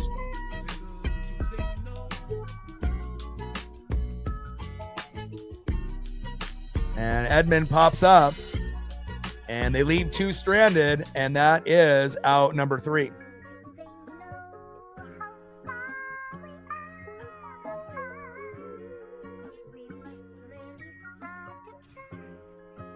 End of the 4th inning, 3-1 Toronto.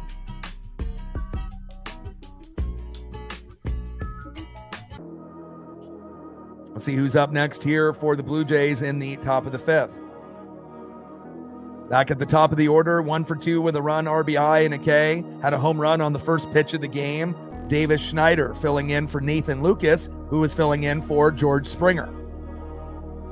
Batting second, probably the best player, in the playoffs, besides Shohei Ohtani, Vladimir Guerrero Jr., and he's been more consistent. 1 for 1 with a run, RBI, and a base on ball. Let's see what Vladdy has up his sleeve. And batting third, 0 for 2 with a K, DHing Bo Bichette.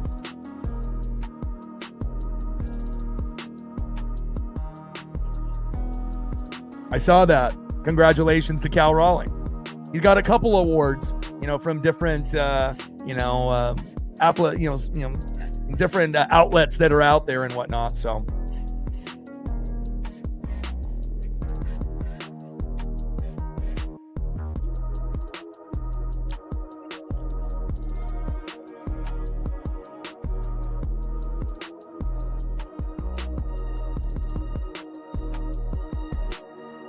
Like, sub, donate, comment, share. If you haven't smashed that like button yet, please do. Help us get to 100 likes, 100 on that dono train, and 5 to 15 subs. Top of the 5th inning, 3-1 Toronto. And if you're just tuning in to the stream and just came in, first pitch of the game from Blake Snell goes yard from Davis Schneider, 373 feet, 1-0 Toronto. Second batter takes 1 pitch, gets into the second pitch. Vladimir Guerrero Jr. goes yard on the second pitch in the second at-bat. So the first 2 batters homered to start the game, 2-0 Toronto. Then in the bottom of the third, Kike Hernandez, doing what the Kike Hernandez does, comes up with a big play, homers to left, 407 feet, finally getting them on the board 2-1. And then the Blue Jays come back in the top of the 4th. Ernie Clement sacrifice fly to center, Varsho scored, and then we have a 3-1 Toronto lead. And that's where we sit here as we speak.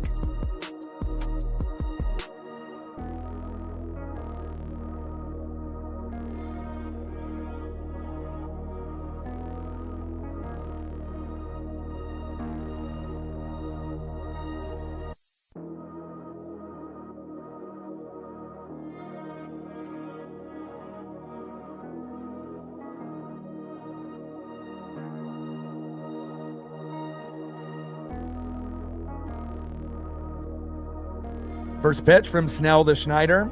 Fouls it off with the curveball. Right down the middle. 0-1 count.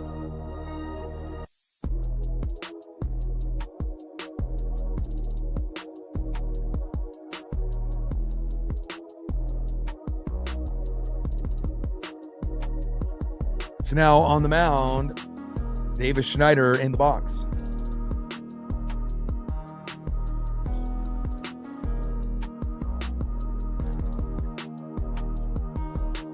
Top of the 5th inning, 3-1 Blue Jays. Nobody on and no outs. 0-1 pitch, low and away with the changeup off speed, 82 miles an hour from Blake Snell. 1 ball and 1 strike to Davis Schneider.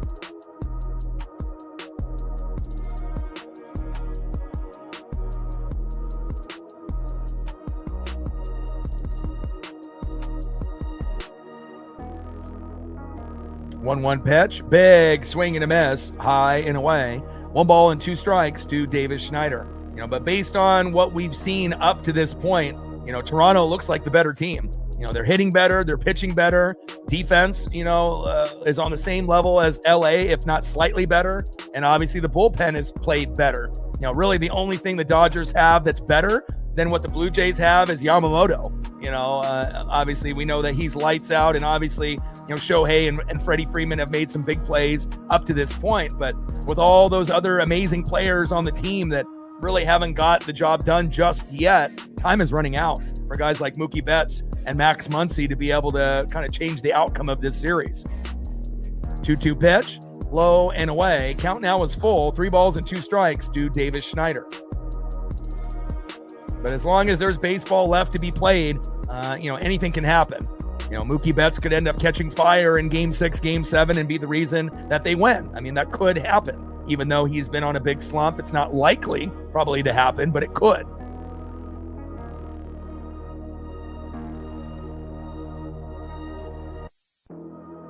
Three-two pitch, and that is a walk. Davis Schneider to first.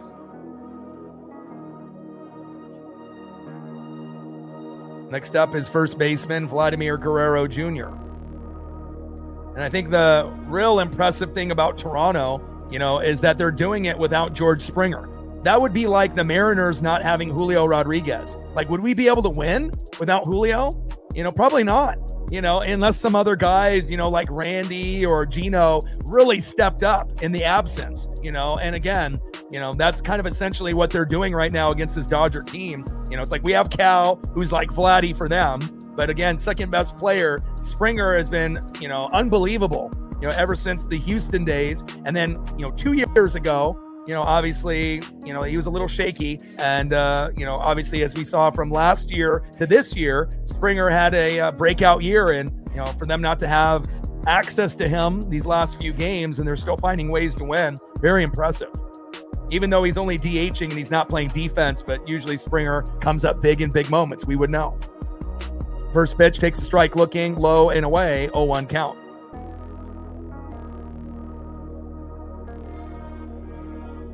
Oh-1 pitch, fouls it off, high and away. No balls and 2 strikes to Vladimir Guerrero Jr.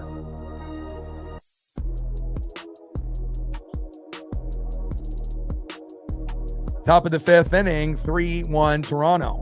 Runner at first with no outs. Snell on the mound, Vladdy in the box.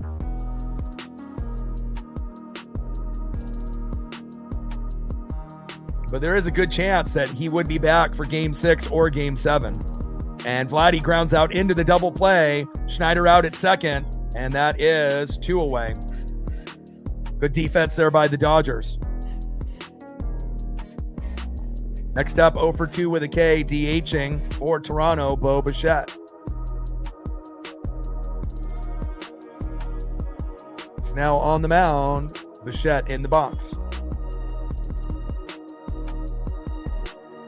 First pitch to Bichette, low and away. And I'm not really sure why these pitches that are in the box, in the corner, are getting called ball. And this ump is doing it for both pitchers. Not only Snell, but also Yasavage. That's a strike. Like, I don't understand why it's so clearly a strike and it's called ball in that same exact spot, that bottom left corner. And then he throws a pitch on the second pitch, exactly same spot, and then now that's a strike. Give me a break. These umps are terrible. Get that ABS sooner than later. 1 ball and 1 strike should be no balls and 2 strikes. And again, Yasavage and Snell have been ripped off in that bottom corner. And obviously, if you had like an analytic team, obviously there, you got to tell your pitchers not to throw there. Otherwise, you're not going to get the call. 1-1 pitch, and Bichette lines out to left, and that is out number 3. Let's go to the bottom of the 5th inning. Blue Jays in control, 3-1 in the bottom of the 5th.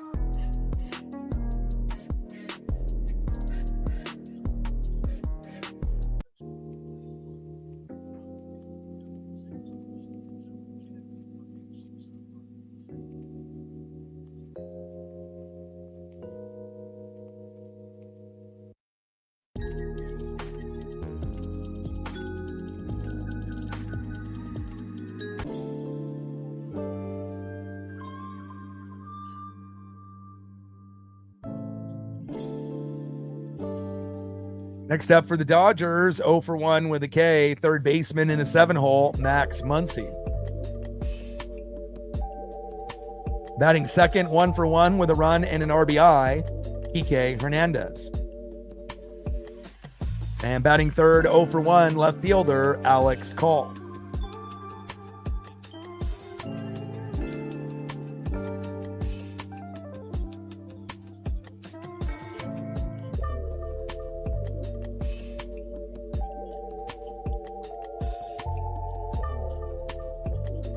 Like, sub, donate, comment, share. If you haven't smashed that like button yet, please do.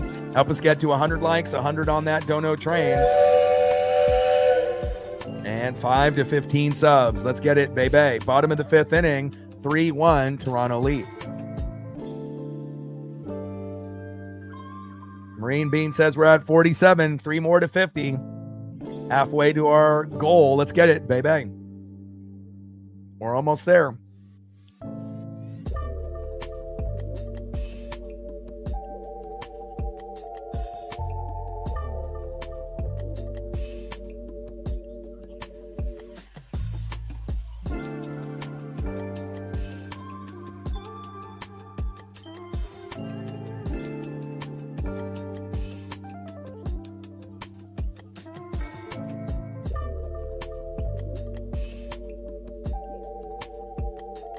Take a look at the stats for the pitchers at this point.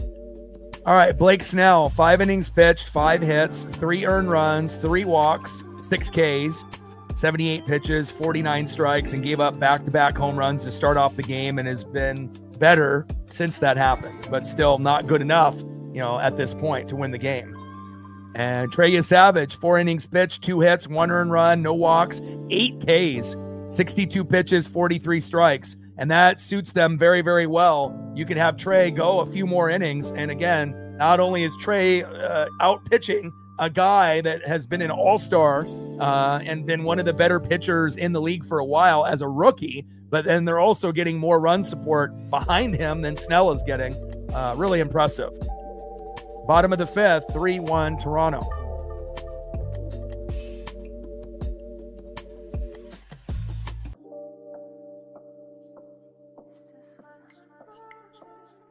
First pitch from Savage to Muncy, high and away, 1-0 count. Savage on the mound, Muncy in the box. 1-0 pitch, takes a strike looking low and at the knees. 1 ball and 1 strike to Max Muncy.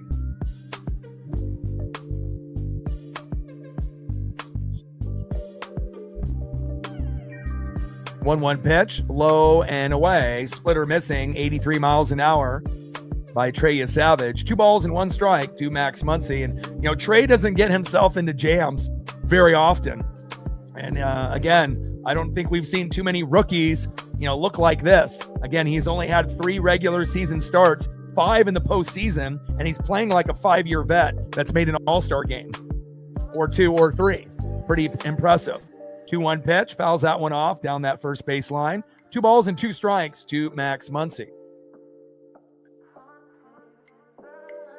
2-2 pitch, and Muncy grounds out to second, and that is 1 away. Trey doing Trey things. Covers first. Nice job. 1 away. Next up for the Dodgers, playing center field today, Kike Hernandez. I mean, he already got them on the board once, but he may need to do it again.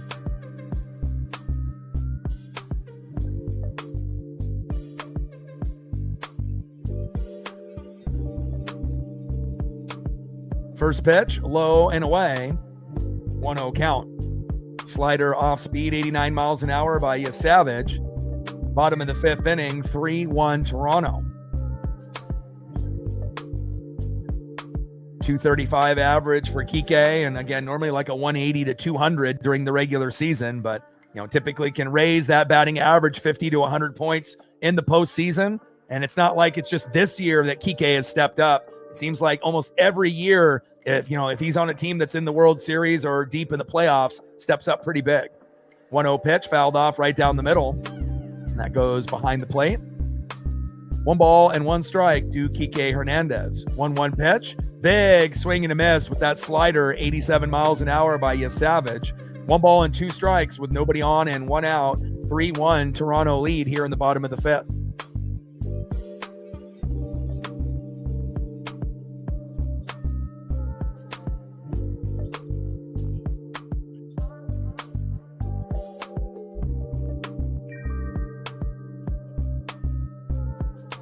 Savage is kind of, pitching like a young Max Scherzer, again, just so confident out there. 1-2 pitch, big swing and a miss. And again, you imagine if Savage was off in his starts, that could be the difference between, the Dodgers winning the World Series or the Blue Jays. And I'm very impressed, and I'm really hoping Cade Anderson can follow in his footsteps as well. Next up is Alex Call. And you would have to assume at some point for the Dodgers that this experiment has to end, and then you have to try to find someone else that can possibly get a hit. You don't really see Miguel Rojas play that much anymore, pinch hitting here and there, and, we'll see what happens. First pitch to Call, high and away with a four-seam fastball, 1-0 count.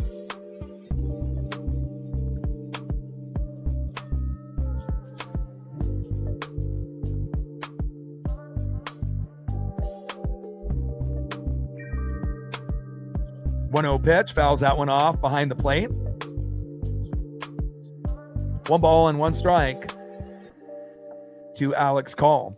And I'm not sure if we've ever even seen anybody like Savage before that only had 3 starts and then has 5 in the postseason and is pitching like an all-star. And he's a rookie. Started off in single A, which is not something that most pitchers start off there, and then worked his way up all the way to the World Series in 1 year. Unbelievable story. You can make a movie off that story, especially if Savage wins it all. 1-1 pitch. Takes a strike looking low and away. 1 ball and 2 strikes to Alex Call. I might be a Mariner fan through and through, and I'm a fanatic, but I'm not a hater of greatness. When I see it, I appreciate it, no matter what team it's on. 1-2 pitch, low and at the knees. 2 balls and 2 strikes to Alex Call. Tyler in the building. What's good?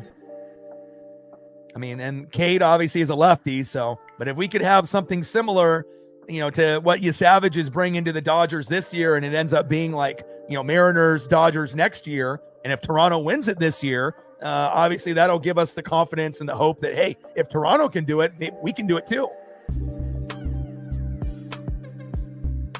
But also, too, you would think the Dodgers aren't going to be dumb enough to not improve their bullpen. But again, can those guys stay healthy when it matters most in the postseason? Only time will tell.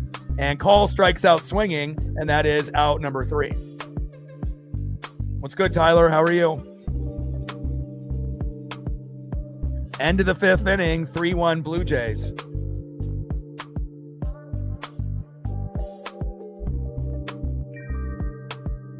Trey Savage with 10 strikeouts as a rookie. Is that good? Phenomenal. Absolutely electric. I don't think I've ever seen a situation like a Trey Savage in my life. Pretty fucking impressive.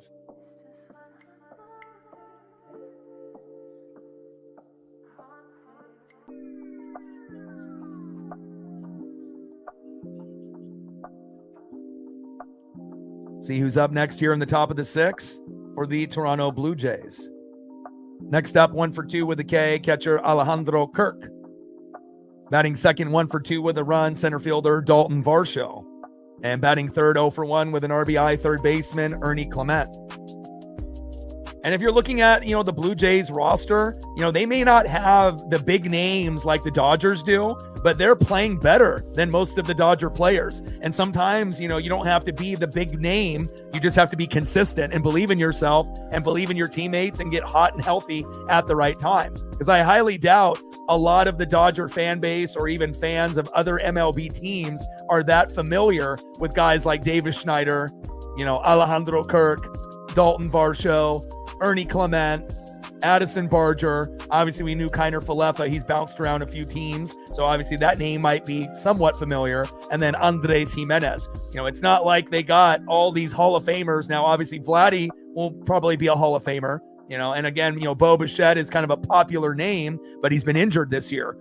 And George Springer, has been the best player on the team, not named Vladdy, and they haven't even had him for the last couple games. So,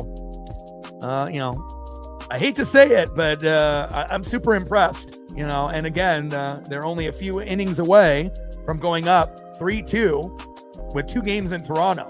It kind of feels like this might be Toronto's year. It's not over yet. Still plenty of time for the Dodgers to come back and steal this game. But just based on what we've seen up to this point, it's been a pretty dominant performance by the Toronto Blue Jays. Impressive.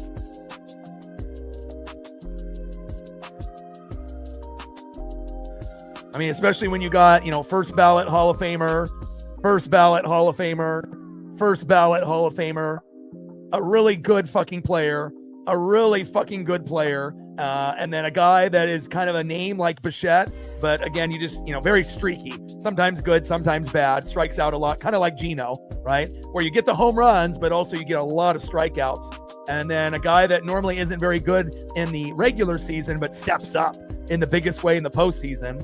And then a guy that helped them win last year in Tommy Edman. And then the one weakness, which is typically center field with Pages, but they had Kike move there today. And then they have Alex Call. So it's like you got one weak piece in the starting lineup. And obviously the bullpen is the biggest problem for the Dodgers. And I'm very curious to see how they'll improve that moving forward. Top of the 6th inning, 3-1 Blue Jays. 1-0 pitch to Alejandro Kirk, low and at the knees. 2 balls and no strikes from Snell to Kirk. Yeah, France actually, doing the best that he can with limited opportunities. Still weird to see him on Toronto, after being on the Mariners and then going to the Twins and then Blue Jays picking him up. But also, too, grabbing, Max Scherzer and Shane Bieber. Imagine if the Blue Jays didn't have those guys. That definitely has helped them, quite a bit, getting on this run. 2-1 pitch, big swing and a miss, high and inside. 2 balls and 2 strikes to Alejandro Kirk. And it shows you if you get hot and you get healthy at the right time, anything is possible in sports. 2-2 pitch, low and at the knees. Count now is full. 3 balls and 2 strikes to Alejandro Kirk. Yeah, but again, it hurt to be 3 innings away, but again, we, get rid of some of the pieces, that we can improve on, call some guys up from the farm, like Colt Emerson, and make some adjustments with the lineup. Things could definitely, it could go in the right direction. You just have to be patient. And Muncy's throw to first off the 1 hop, and that is 1 away. I mean, if anything, it's hard to root, for like Toronto, or the Dodgers at this point if you're a Mariner fan. But the glimmer of hope, if the Blue Jays do win it all, again, we were right there with them. So again, if the Blue Jays can do it, why, who's to say that the Mariners can't do it a year or 2 or 3 years from now? First pitch, low and at the knees, 1-0 count. I've always been that way. I appreciate greatness wherever it's at, even if it's not on, the team that I root for. You got to appreciate what you're looking at. Again, greatness isn't going to be around forever. 1-0 pitch, big swing and a miss. 1 ball and 1 strike from Snell to Varsho. And again, most people that stream are incredibly biased, that only want to, root for their team and their players, don't give any credit to any of the other teams or players and talk shit. And, and again, we do live in a negative world, but I'm not going to be like them. Again, I'm going to appreciate greatness wherever it's at. 2-1 pitch, low and at the knees, 3 balls and 1 strike to Dalton Varsho. And maybe when the World Series started, a lot of the Mariner fans were rooting for the Dodgers because it's like you can't root for the team that beat you. But as the series has kind of gone on, I imagine a lot of Mariner fans are going to flip and are going to be rooting for the Blue Jays to do it just for the simple fact, not that they beat us, but if they can do it, hey, we can do it. And, we'll see where it goes. 3-1 pitch, takes a strike looking in the corner. 3 balls and 2 strikes to Dalton Varsho. 3-2 pitch and popped up in the right field. Teoscar is there, and that is 2 away. Next up, third baseman Ernie Clement.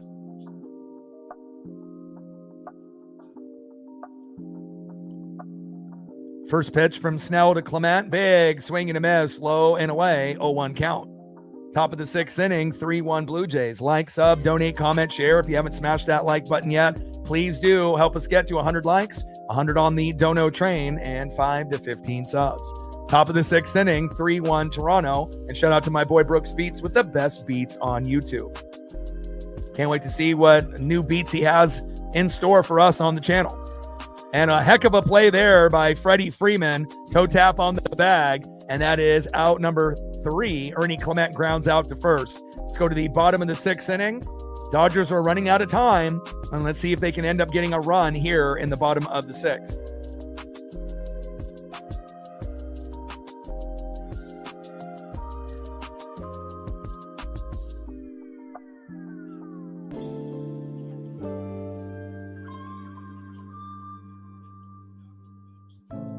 Next up for the Dodgers, 0 for 2 with a K, Shohei Ohtani. Batting second, 0 for 2 with a K, catcher Will Smith. And batting third, 0 for 2 with 2 Ks, shortstop Mookie Betts. You're running out of time, Mookie. If your team is going to win the World Series, you got to be able to be very good the rest of the way. And again, anytime you end up, being in a slump, when you end up going, 3 for 20 plus, and you're a Hall of Fame player, but again, you also have to give credit to the Blue Jays pitching, which is a big part of that as well. Because obviously if Mookie had, easier pitching to go at, he probably wouldn't be 3 for 20 right now. So, or 3 for 20 plus.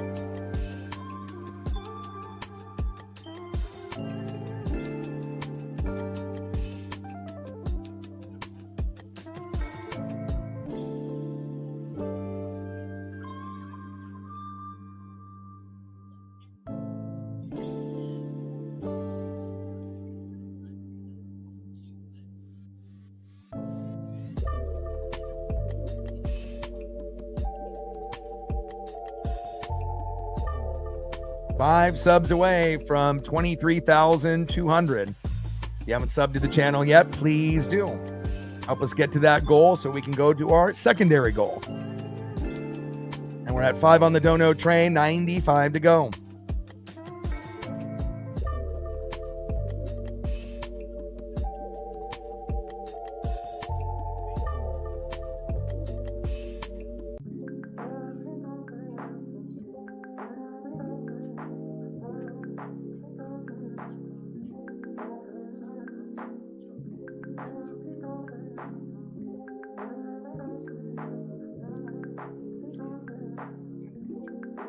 Bottom of the 6th inning, 3-1 Toronto. And if you need a quick recap, if you're just tuning in, first pitch of the game from Blake Snell to Schneider, right down the middle with a 4-seam fastball. See ya! 373 feet to left, 1-0 Toronto. Second batter, second pitch, left field, deep, gone. 394 feet, 2-0 Blue Jays after the first 2 batters from Blake Snell. Then Kike Hernandez ended up coming up with a homer to left in the bottom of the 3rd, making it 2-1. And then Ernie Clement in the top of the 4th hit a sac fly to center, and Varsho scored, making it 3-1.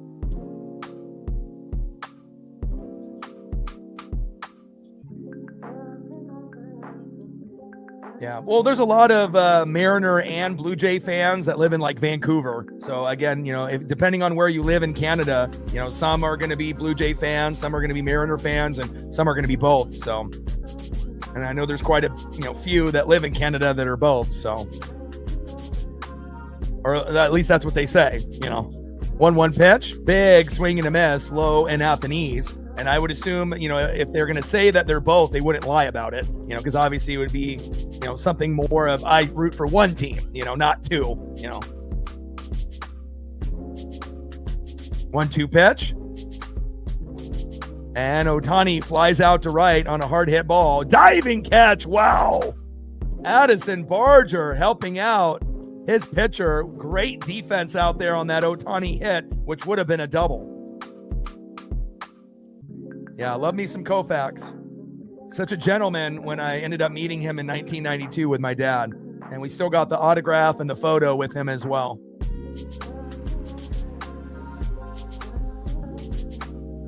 Next up, 0 for 2 with a K, catcher Will Smith. Too bad Don Drysdale passed away such at an early age. I would have loved to have met him as well.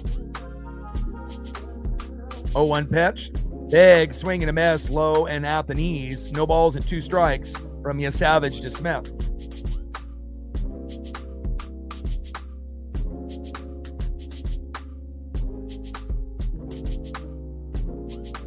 See, there's one right here. Go Jays.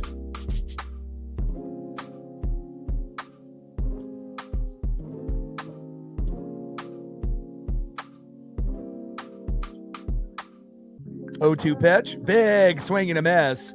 And again, they have a lot of quality players, but again, when you get a pitcher that is on like Savage, he's pitching just as good as anybody besides maybe Yamamoto on the Dodgers. And again, I don't think we've ever really seen a player that has 3 regular season starts, 5 in the postseason, pitching like he's a 5-year vet and he's been to a few All-Star games and started off the season in single A. And, he's a rookie. And again, he's going to be one of the reasons possibly why they win this World Series because of Trey Savage. It's pretty beautiful to see, if I'm being honest. 0-1 pitch, takes a strike looking low and away. 11 strikeouts tonight, ties the World Series record. Don Newcomb, and he's a rookie. Unbelievable. 0-2 pitch, low and away. 1 ball and 2 strikes to Mookie Betts.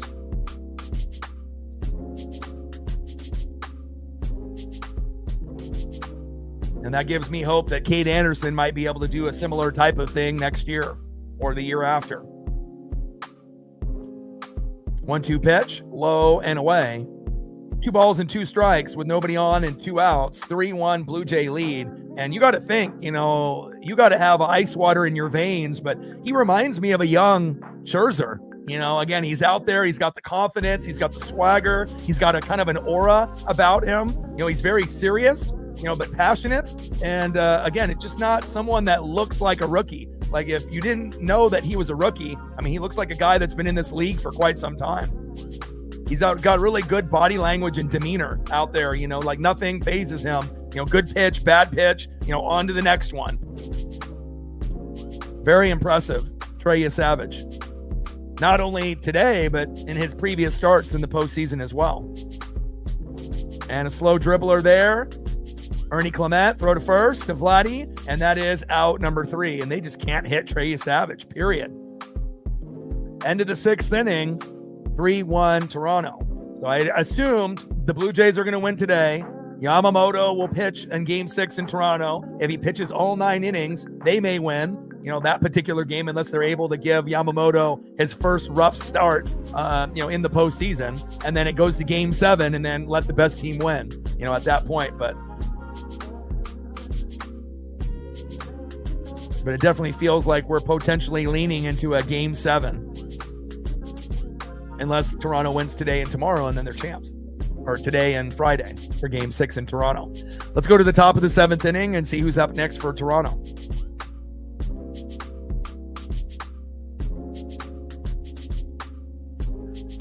Next up for the Blue Jays, 1-for-1 with a base on ball, right fielder Addison Barger. Batting second, 0-for-2 with a K, second baseman Isaiah Kiner-Falefa. And batting third, 0-for-2 with 2 Ks, shortstop in the 9-hole, Andres Jimenez. All right, let's take a look at these stats here for the pitchers. And mind you, Trey Savage is a rookie. 6 innings pitched, 2 hits, 1 earned run, 0 walks. So impressive.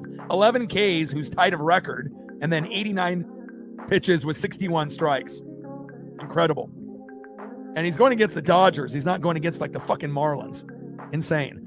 And then Blake Snell, 6 innings pitched, 5 hits, 3 earned runs, 3 walks, 6 Ks, 92 pitches, 57 strikes, and he gave up back-to-back home runs to open the game to Davis Schneider and Vladimir Guerrero Jr.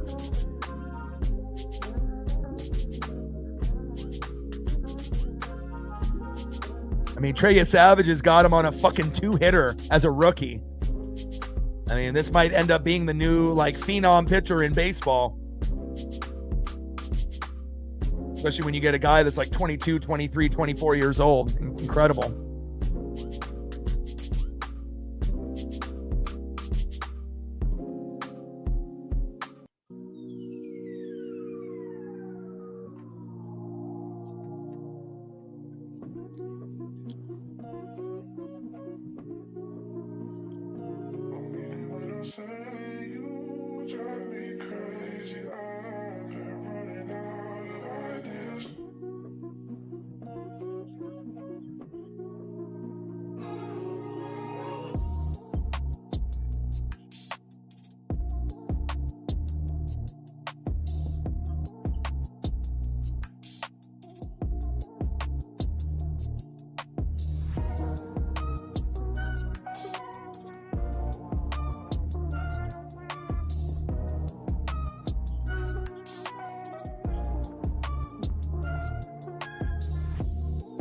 First pitch from Snell to Barger, low and at the knees. 1-0 count. 1-0 pitch, takes a strike looking high and away. 1 ball and 1 strike to Addison Barger. Yeah, that might be the best 20th overall pick the Blue Jays have had in their team history. 1-1 pitch, low and away. Slider off speed, 87 miles an hour by Blake Snell. 2 balls and 1 strike to Addison Barger.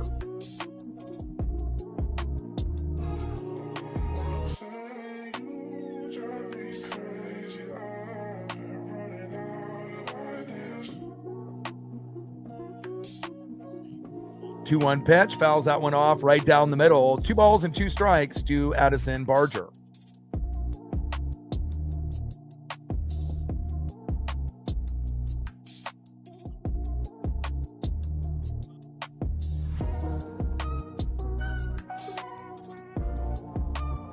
Top of the 7th inning, 3-1 Toronto.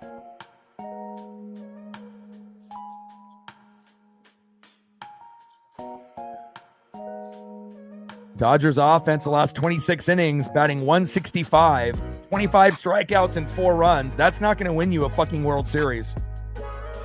And a nice base knock there by Barger, getting right past Muncy at third base. And again, you know, better pitching, better hitting, you know, just as good of defense, if not better. I mean, and a better bullpen. So it's like almost every category is Toronto. So not really surprised, you know, again, by the score or where potentially this series could go. It almost feels like you're going to need a miracle from Los Angeles. And again, you can get right back in it with Yamamoto if he ends up having an amazing game in Game 6 in Toronto, you know, and then it goes to Game 7. But if that ends up happening, even if the Blue Jays win today and they lose on Friday at home, you still have to feel that the Blue Jays have the advantage of having Game 7 in front of their fans. And also, if they win today, who's to say that Yamamoto is clean? What happens if they finally figure him out and get him to exit, you know, in the 7th inning or earlier? Then that could play into a, you know, Blue Jay championship in Game 6. That could happen also, even though Yamamoto has been like the one thing that's actually been lights out for them. 1-0 pitch, and he bunts it foul, Kiner Falefa. 1 ball and 1 strike with a runner at first and no outs. 3-1 Toronto lead here in the top of the 7th.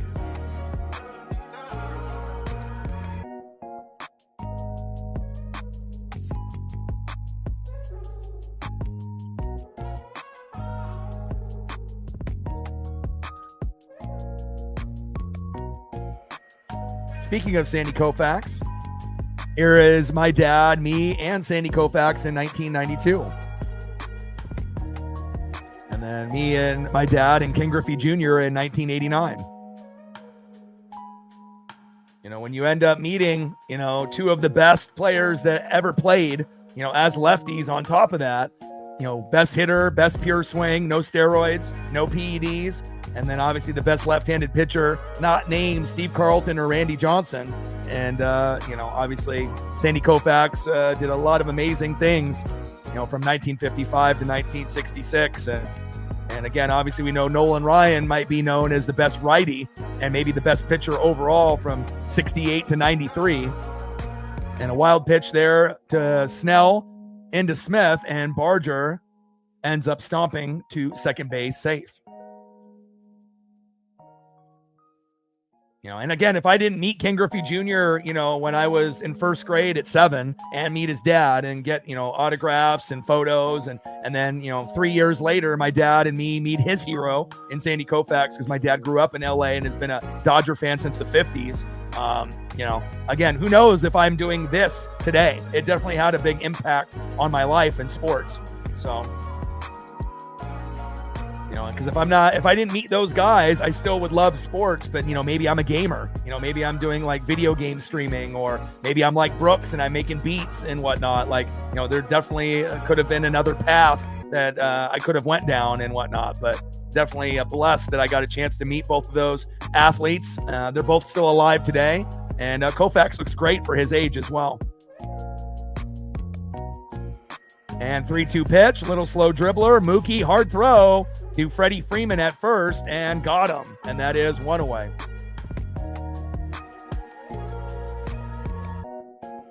Next up is shortstop in the 9-hole, 0 for 2 with 2 Ks, Andres Jimenez. Crazy story, too, is that day that me and my dad met Sandy Koufax, Willie Mays was supposed to be there also, but then he canceled. So, again, I wouldn't have been a Giant fan, but it would have given me a little bit, more love to the Giants, if I would have met Willie Mays and, got a handshake, a photo, and an autograph. I probably would have bought like a, Mitchell and Ness throwback Willie Mays jersey, even though I would still be a Mariner fan, but that definitely would have brought my fandom up for Willie to another level, but, he canceled. So there goes that. 1-0 pitch, high and away, but it would have been cool to meet Willie, especially being one of the, greatest baseball players ever to play. 1 ball and 1 strike from Snell to Jimenez. But I haven't really met too many, players. I remember walking up to Rick Smits in a Blazer game when they played the Pacers, and I think I went up to his knee when I was a kid and got his autograph. And, I got a couple obscure autographs like that, from guys that are known, but they're not like super famous, but nothing compared to Ken Griffey Jr. and Sandy Koufax. 2-1 pitch, takes a strike swinging low and away. 2 balls and 2 strikes to Andres Jimenez.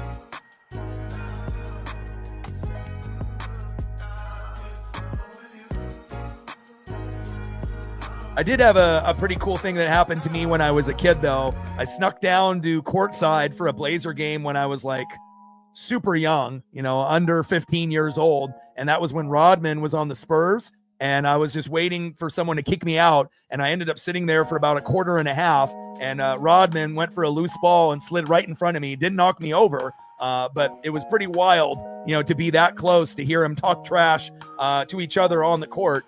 And then by the time I got kicked out of the seat, I find out it ended up belonging to one of the big car dealership owners, that just showed up late. But for that quarter and a half, I was in heaven. 2-2 pitch, low and away, 4-seam fastball, missing by a few inches there. Count now is full. 3 balls and 2 strikes from Snell to Jimenez. We're the same height, 6. So,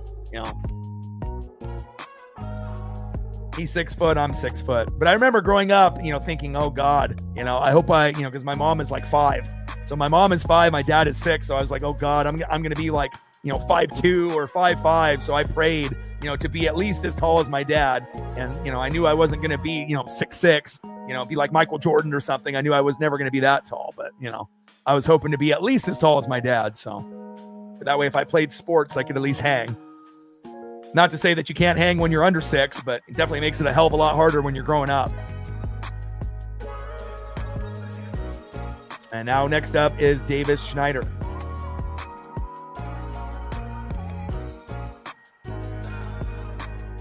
And now we got runners at first and second with Davis Schneider, top of the 7th with 1 out. And again, with the Dodgers' woes, obviously in the bullpen, even with runners at first and second, you feel like you still have a better chance of having Snell get these outs rather than bringing someone in from the pen and then the game just being over. So, yeah, I mean, there's guys, Muggsy Bogues, right? Spud Webb, even winning the dunk contest, Nate Robinson, like Dank said, there's going to be some. But, I mean, when you're growing up, and obviously you end up going to like, junior high and high school, and the schools merge, and then all of a sudden you see some transfer that's like 6'9", and you've never seen anybody that big before except on TV, or if you go to a game, it was kind of an eye-opener, and I think that, is pretty true for anyone that, goes from junior high to high school, and then all of a sudden you see someone that looks like an NBA player. They may not be skill-wise, but they might have it height-wise.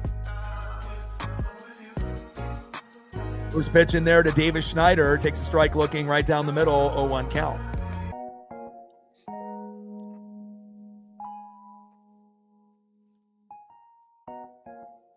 Oh, Iceman. Little finger roll action. 0-1 pitch, takes a strike looking right down the middle. No balls and 2 strikes to Davis Schneider. I remember we had this one kid that transferred when I went to the high school, and normally everyone was like maybe 6'4" or lower, and then the kid was like almost 7 foot. I never seen anybody that big, like when you're playing freshman or JV or varsity. I never seen anybody that tall. Obviously he was a little loppy, but again, when you're that tall, some guys are going to be athletic and some guys are going to be kind of a little awkward because of the height and whatnot. But 2-0 pitch, or 0-2 pitch, low and at the knees, missing by an inch. 1 ball and 2 strikes to Davis Schneider. 1-2 pitch, low and at the knees. 2 balls and 2 strikes with runners at first and second and 1 out. 3-1 Blue Jay lead here in the top of the 7th. Because again, when I was growing up, just like every other kid that grew up in the 80s and 90s, the NBA was like king, right? With like Jordan and Bird and Magic. So I thought, I'm going to the NBA. I'm going to do it, And again, then you get a harsh reality once you start, playing in like middle school and junior high and elementary school. You think you're the best or you're very, very good, And then as you go from elementary, middle school, I won a championship in 7th grade. And then all of a sudden you go to high school and then you start playing, other teams and other schools, and schools merge. And then you start seeing, kids that look like they're grown men, And, it was definitely kind of eye-opening at that point. And then as soon as I went to high school, I was like, yep, I'm not going to the NBA. But I did understand that, sports was going to be a part of my life. And luckily I was blessed with, a voice that was good enough, to be able to make my dream, come true here. 3-2 pitch, big swing and a miss. And that is 2 away. And again, before podcasting was a thing, people would always say, hey, you got like a TV radio voice. And so I always knew that, sports was going to be the passion and the dream. If I couldn't play at the highest level, at least I could talk, on the highest level. Top of the 7th inning, 3-1 Toronto. Up is Vladimir Guerrero Jr. But I'll tell you what, once you start seeing people, that are 6'6" to 7 foot, and they're like look like a grown man and you're a kid, when you go to high school, it definitely changes your perspective on things. Your dreams of potentially going somewhere, you obviously have to hit the reset button and pivot.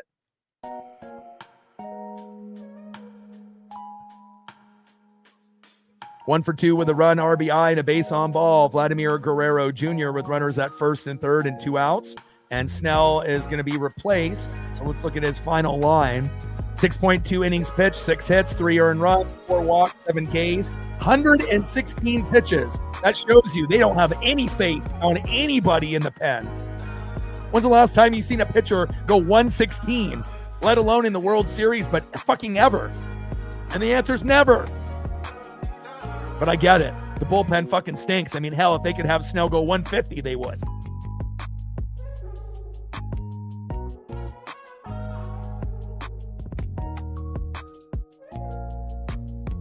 And coming in for the Dodgers, for Blake Snell, will be Edgardo Henriquez. And we'll see what Edgardo does.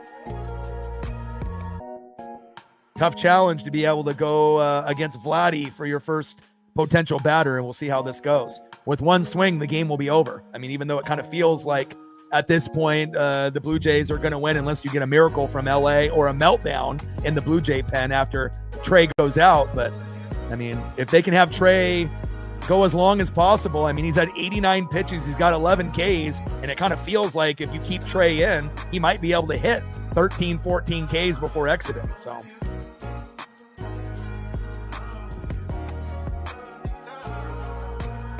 oh, yeah.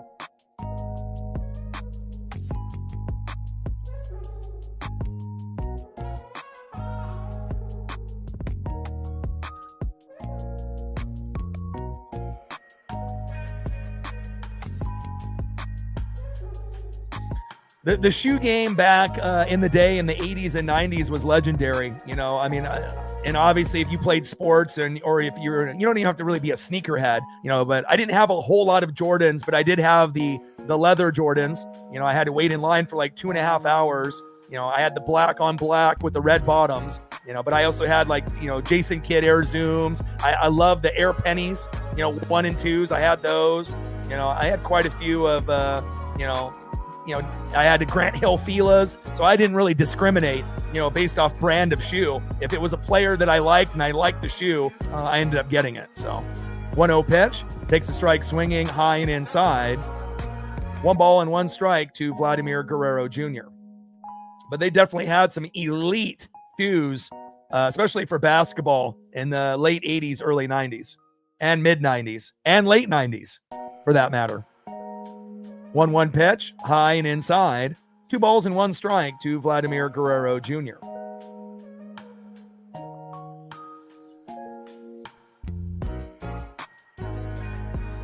Yeah, the problem with the NBA is that the players are entitled and, they get like a hangnail and they're out for 2 weeks, and again, it's like not the same type of league that I grew up watching with Jordan and Magic and Bird and Malone and Robinson and Mullen and Drexler. And then even the next era, with Iverson and Kobe and Shaq, and Tim Duncan and Kevin Garnett. It's like, are there still good players that are playing? Yeah, but they don't have any passion for the game, and it shows, Like, you get a lot more passion and meaningful play out of baseball, hockey, and the NFL than you do out of the NBA, And they can say, oh, ratings are up because they're on NBC and Prime now, but let's be real. It's definitely not the same type of game that a lot of us watched in the 80s and 90s, and a lot of people have, quit watching altogether, or only watch a little bit now, here and there, depending on, who you're a fan of. I mean, I'll still watch Blazers, and whatnot here and there, as much as I can and whatnot. And I'll go to a couple games a year and whatnot. They're a young and up and coming team. And it's nice that they have a defense first approach finally. 3-1 pitch, fouled off right down the middle. Count now is full. 3 balls and 2 strikes to Vladimir Guerrero Jr. 3-2 pitch.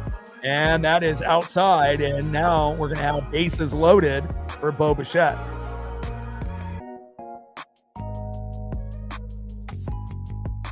And Barger comes home off the wild pitch. Wow. Pass ball by Will Smith, and this one, it feels like it's over. 4-1 Toronto. With runners at first and second, right? And again, we already know that the bullpen issues, and they continue here. I mean, if you think this was your best option, good night. And again, it shows you, if the Dodgers do end up losing this, you'd better make sure you get some quality pitchers, either starters that move to the pen or get a few quality guys, from another team in the offseason. Otherwise, this may happen again. And that wouldn't hurt my feelings if Seattle ended up making it against the Dodgers next year and the same thing happens, where we win it, based off the bullpen issue.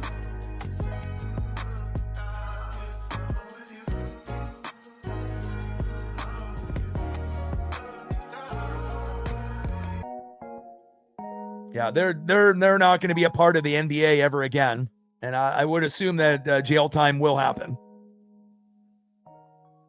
And I imagine as we move forward, with sports betting being legal, in certain states, that other individuals that are currently, in the game, and also some guys that have retired, that are going to be, implicated, maybe not in this individual case, but other cases down the road for NHL, MLB, NBA, NFL, college football, college basketball, collusion, and obviously things that are illegal, and whatnot. So 2-1 pitch, high and away, 3 balls and 1 strike to Bo Bichette. I mean, once you make sports betting legal, then you're always going to have someone that's going to try to cheat the system somehow, some way, knowing that a guy is going to fake an injury. So that way you can go with the under, and whatnot. And, again, eventually you're going to end up, getting caught. You might be able to get away with it for a certain amount of time, but eventually, you will get caught.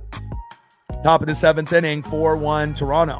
Just like with Donaghy, when they ended up cheating, for the Kings and had the Lakers end up three-peating when the Kings should have won it that year. And another hard hit ball there by Bo Bichette. That brings in another run. Jimenez scores. Vladdy sliding into third, safe. And just like that, this game is over. 5-1 Toronto. I mean, we still got a couple innings to go, but there hasn't been any indication that the Dodgers have the life in them to come back in this one.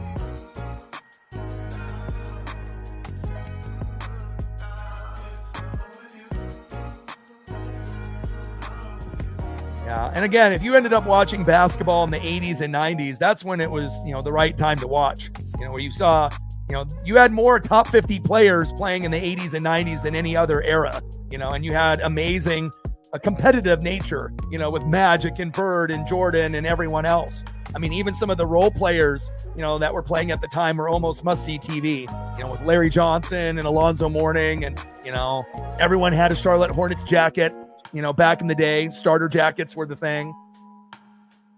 Top of the 7th inning, 5-1 Toronto. Runners at first and second with 2 outs.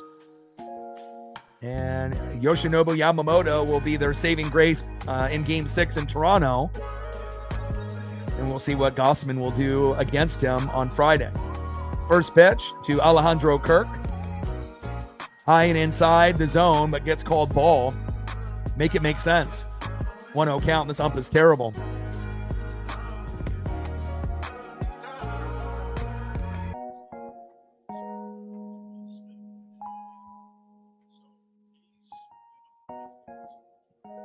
Pitch, low and at the knees. 2 balls and no strikes to Alejandro Kirk. Should be 1 ball and 1 strike. And I get it if you're going to call a strike, outside of the box, by a few inches, fine. But how in the hell do you call a ball when it's in the square? Like, how do you do that? There's no excuse for that. I mean, it's one thing if it's outside, but when it's in the box, how do you call that a ball? And this ump has done it like 5-6 times a day. And it's usually the opposite, where you're getting the pitch outside, wild. And my best friend just messaged me saying the Blazers and Jazz are going at it. So hopefully the Blazers can find a way to win. 3 balls and no strikes to Alejandro Kirk. Reflect in the building. What's good? Like, sub, donate, comment, share. If you haven't smashed that like button yet, please do. Help us get to 100 likes, 100 on that dono train, and 5 to 15 subs. Kirk walks, and now we got bases loaded in another meltdown just like yesterday. And again, it's like if you're the Dodgers, it's like your only chance of winning is if you had Yamamoto, pitch 3 times in a World Series, or if you had 2 Yamamotos. If you don't, you're screwed. And obviously even Blake Snell, is supposed to be their second best, but at this point, he's not even their second best. It's probably Yamamoto 1 and then Ohtani 2. And again, Snell, hasn't been able to get the job done in his 2 starts. Yeah, but again, the better hitting team, the Blue Jays. The better pitching team, the Blue Jays. The better defensive team, Blue Jays. Better bullpen, Blue Jays. So for the Blue Jays to, do what they're doing, it shouldn't be a big surprise, especially if you got guys that are first ballot Hall of Famers like Mookie Betts, going 3 for 20. You're not going to win a World Series that way, if you don't have consistency. So it shows you might have some Hall of Famers in Ohtani, Betts, and Freeman, but that doesn't mean you're automatically going to go all the way. And the weakness of that bullpen has been exploited more than ever. And shout out to Trey Savage, a guy that hopefully will be like Cade Anderson for the Mariners next year, a guy that started off in single A, only had 3 starts in the regular season, 5 in the postseason, and he's pitching like a young Max Scherzer. Just a fucking amazing performance for a guy that's a rookie. And again, if the Blue Jays do win the World Series, he's going to be one of the big reasons why. Pretty awesome to see a rookie, Trey Savage, doing what he's doing at such a young age. 11 Ks today. 2-hitter. You kidding me? Unbelievable.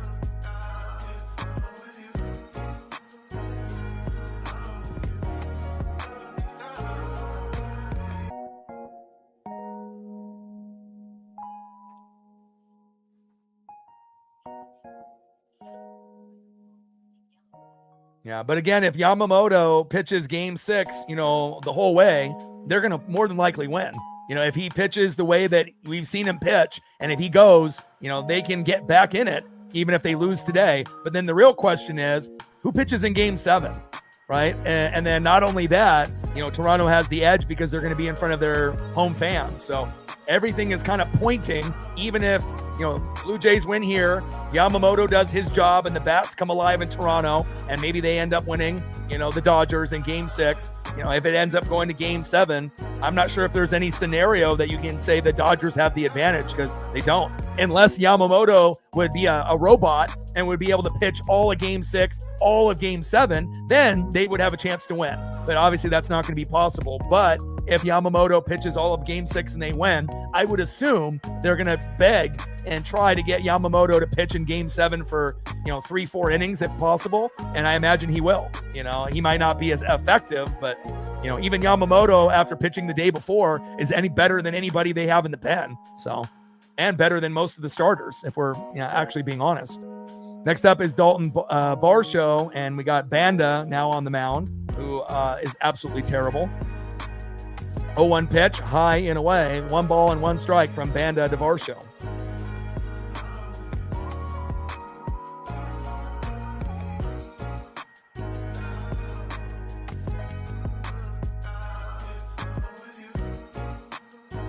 And a little slow dribbler, force out at second, and that is out number 3. But not after the damage is done. Another 2 runs added on there for the Blue Jays, and we got a 5-1 lead. Got to spend money on better quality players, especially in the pen.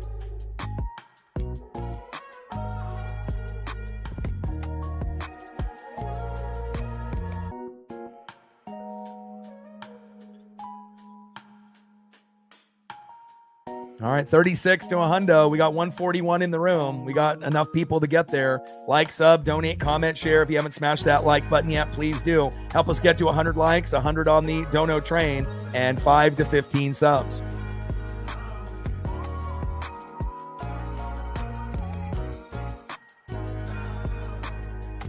All right, gain to sub, 4 subs to go to 23,200. Let's get it, baby. And shout out to my boy Brooks Beats with the best beats on YouTube.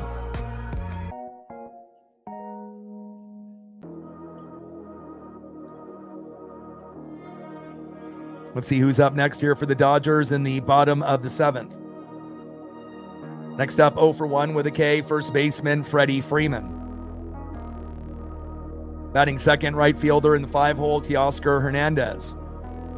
And batting third, second baseman in the 6-hole, Tommy Edman.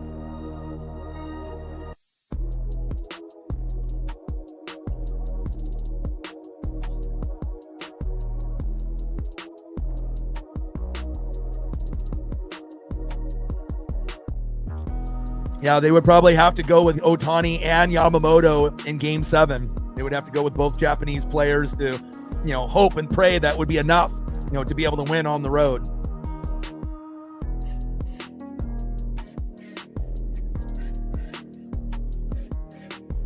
But also you have to put in consideration too, what happens if Yamamoto finally gets roughed up. We could have, after more than likely the Blue Jays win here in a couple innings, more than likely, right? What happens if Yamamoto gets roughed up and the Blue Jays just go off and the crowd's going crazy? The Blue Jays could win it in game 6. It might not even go game 7. But based on what we've seen with Yamamoto, he's been lights out. So kind of like Trey Savage. So again, it would be a rare thing to rough up Yamamoto, but he is human. You don't really know, but based on what we've seen though, I assume it'll be 7 games. Blue Jays win today. Yamamoto will pitch all 9 innings, or he'll try, and then even if he goes 8, then you can bring in Roki Sasaki. But, we'll see if the bats can come alive on the road or not with their backs against the wall. And then obviously if it goes game 7, still feels like Toronto has the edge. They just have too many things going in their favor. And, again, if the Blue Jays can win it all, the Mariners can win it all. So again, we might be able to kind of replicate the formula. And remember, we were only 3 innings away from being in this position here. So 0-1 pitch, fouls it off right down the middle to Freddie Freeman. And they still got Trey Savage out there, which is a good thing for Blue Jay fans. They have a few guys that have had some meltdowns in the pen, but it's much more consistent than the Dodgers. They don't got anybody you can trust. Like, not even one guy. It's like you got the starters and you got the closer, and you don't got one guy that you can trust in the pen. And I don't know if I've ever seen that for a World Series team before. 1-2 pitch, big swing and a miss. And Trey Savage is pitching like he's a fucking Nolan Ryan out there. And that is his 12th K. Unbelievable.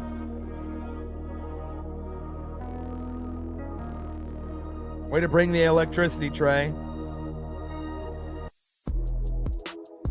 You're giving all of us Mariner fans that love Cade Anderson some hope that maybe we have the lefty version of Trey Savage.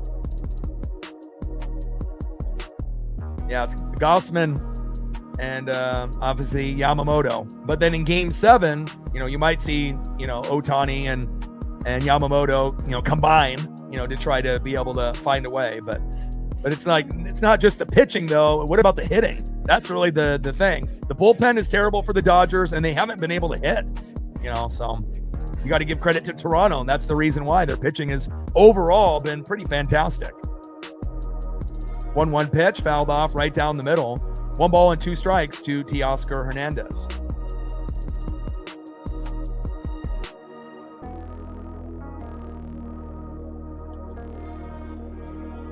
Yeah, and then obviously the Blue Jays, could do a combination of, Scherzer, Bieber, and Savage, in Game 7 if needed, so.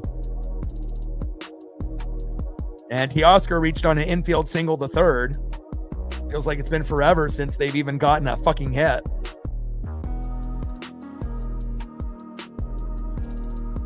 Next up, second baseman Tommy Edman. But really, the crowd has been out of this game since the first pitch. Davis Schneider took it yard. And then the second batter, Vladimir Guerrero Jr. on the second pitch, four-seam fastball again. And once it was 2-0 in the first, within the first 2 minutes, the crowd has been out of the game ever since. Again, they have had no real reason to cheer. And again, when you can get a crowd out of the game in the first 2 minutes, I don't think I've ever seen, 2 home runs in the first 2 batters in any World Series game I've ever watched. So, credit to Toronto. First pitch to Tommy Edman from Trey Savage. Takes a strike looking high and away, 0-1 count. Yeah, 28-18. It's like you can't have starting pitching and your hitters go cold on top of having a crappy bullpen, and thinking that you're going to go all the way. 93-69 during the regular season for the Dodgers, 94-68 for Toronto. But again, if you get hot and healthy at the right time, and what makes it even more impressive for Toronto is that Springer hasn't even played in the couple games, and again, he's been one of the best players in MLB this year. So, it's very, very impressive to see how they're locking in and they trust each other. They're not intimidated by LA one bit. And, beating Seattle, gave them, that Uncle Mo and that momentum to go right here into LA and do what they're doing. 1-2 pitch, low and at the knees. 2 balls and 2 strikes to Tommy Edman. Yeah, not having Bo for the longest time. But obviously, Springer, had like an MVP type of year. If you go to his numbers from last year to this year, a night and day difference, and a big reason why they're here today. 2-2 pitch, high and inside. Count now is full. 3 balls and 2 strikes to Tommy Edman. Bottom of the 7th inning, 5-1 Toronto. 3-2 pitch, fouled it off, low and at the hips. Slider off speed, 88 miles an hour. 3 balls and 2 strikes to Tommy Edman. He's only given up 3 hits all day. He's at 103, right? 12 Ks. They had Snell go 116, but for different reasons.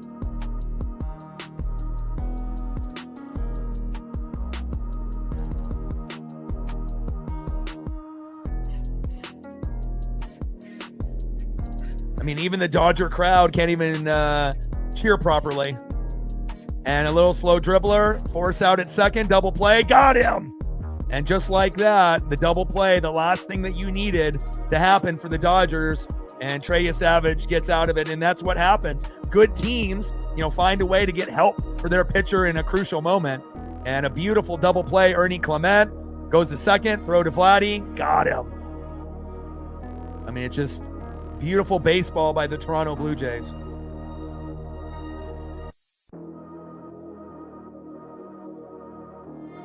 End of the 7th inning, 5-1 Toronto.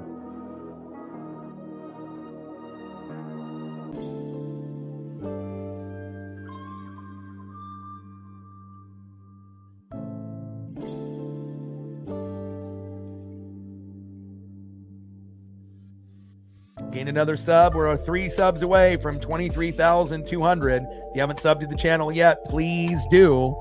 Like, sub, donate, comment, share. If you haven't smashed that like button yet, please do. How close are we to 100 on the likes? We got 129 in the room. Hopefully we hit that number. And we're at 5 on the dono train, 95 to go.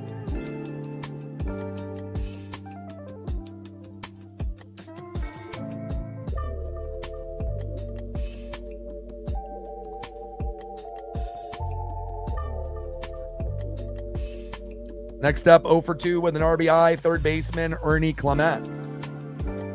Batting second, 2 for 2 with a run and a base on ball, right fielder Addison Barger. And batting third, 0 for 3 with a K, second baseman Isaiah Kiner-Falefa.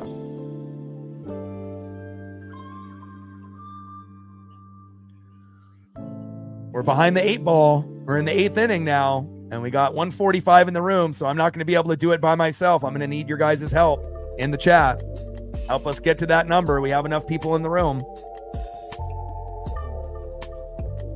We're at 70, 30 to go there, 95 to go on the dono train, and we need 3 to hit 23,200.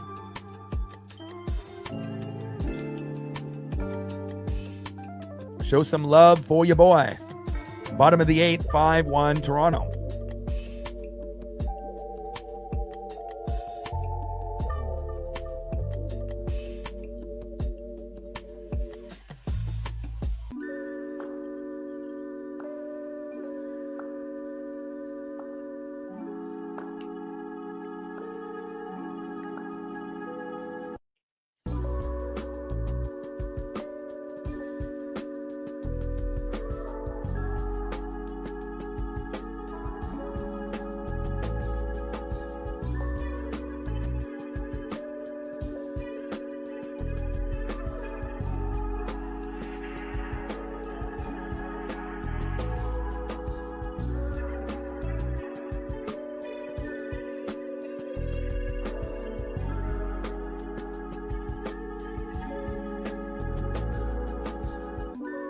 Shout out to my boy Brooks Beats with the best beats on YouTube. Great job by Trey Savage. And again, if Toronto ends up winning the World Series, he's going to be one of the biggest reasons why. First pitch from Banda to Clement. Fouls it off high and inside. 0-1 count. Anthony Banda on the mound. Ernie Clement in the box.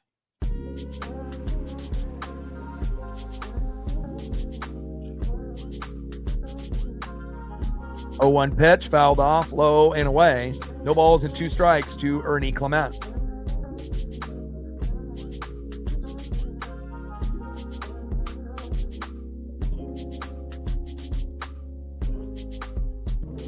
Oh, 2 pitch, fouled off, high and away.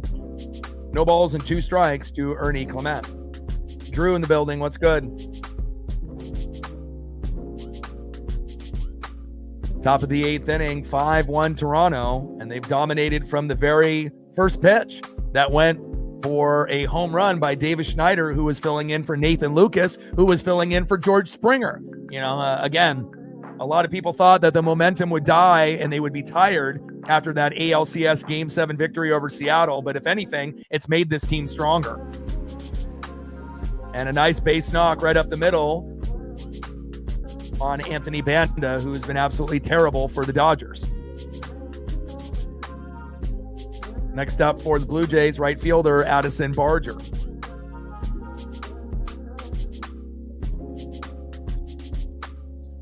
Well, not only that, they got 5 guys injured that normally they would be looking to in relief, but who knows if any of those 5 would actually be consistent. Kirby Yates, Michael Kopech, Tanner Scott, Alex Vesia, probably the one that they missed the most, and then Kyle Hurt. So again, Vesia, that would be, you know, one of those guys that, you know, maybe would be like the one guy that you could actually trust in the pen that they don't have access to. 0-1 pitch, takes a strike, looking low and away. No balls and 2 strikes to Addison Barger. I appreciate you too, man. Again, this is, not only a dream, but this is my, full-time job. So again, I try to work every day and, to be able to do as many, games throughout the year, whether it be baseball, football, basketball, hockey, NASCAR, WWE, AEW, NHL, whatever it may be. But I appreciate that. Top of the 8th inning, 5-1 Toronto. Runner at first with no outs. Banda on the mound, Barger in the box. And a wild pitch there by Banda, which is nothing new. And that one goes past Will Smith, and runner scampers to second base. If we could get a little bit of support from people in the room, we'll be able to hit our 3 goals. Our likes goal, our sub goal, and our dono goal. But I can't do it alone. Got another sub. We're 2 subs away from 23,200. Appreciate all the new subs that we have on the channel, not only today, but in 2025. And a little slow dribbler, throw to Freeman, and that is 1 away. Barger grounds out to second, and Clement marches to third. Next up, second baseman, 0 for 3 with a K, Isaiah Kiner-Falefa.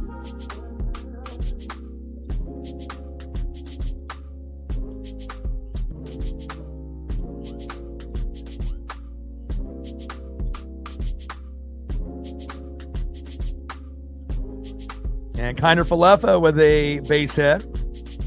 I mean, you pretty much can get any player on the Blue Jays that look like an all-star against the Dodger bullpen. Like literally anybody. Could be anybody, even somebody on the bench could come in there and get a hit. That's how bad it is for the Dodger bullpen. I don't think the Dodgers necessarily are swinging too much for the fences. I think that they're just not able to hit because the pitching for the Blue Jays is elite right now. They're hot. Again, when you end up having someone like Trey Savage and what you've been able to see for a majority of the series, the Dodgers haven't been able to hit at all. It's been very one-sided. Hitting, home runs, base hits, starting pitching, bullpen, defense. Like really the only thing that the Dodgers have that the Blue Jays don't is Yamamoto. That's it.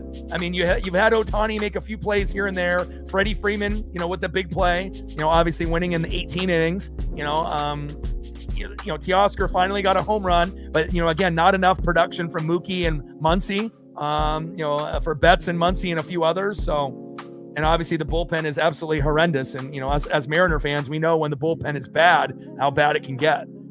0-1 pitch, and Jimenez flies out to left, and that is 2 away. But luckily, the Mariner bullpen is nowhere near as bad as the Dodgers. We actually have, good players that just fuck up.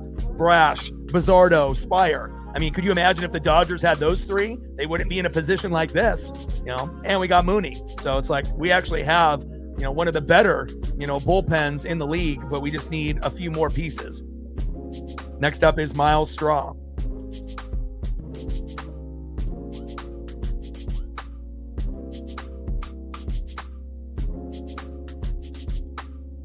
I mean, regardless if they're going for a single swing or a home run swing, I mean, they can't find a way to get anything at this point. First pitch, high and away to Miles Straw from Anthony Banda, 1-0 count.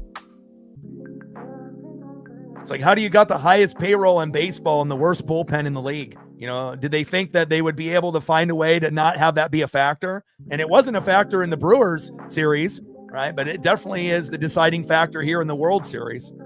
1-0 pitch, high and away.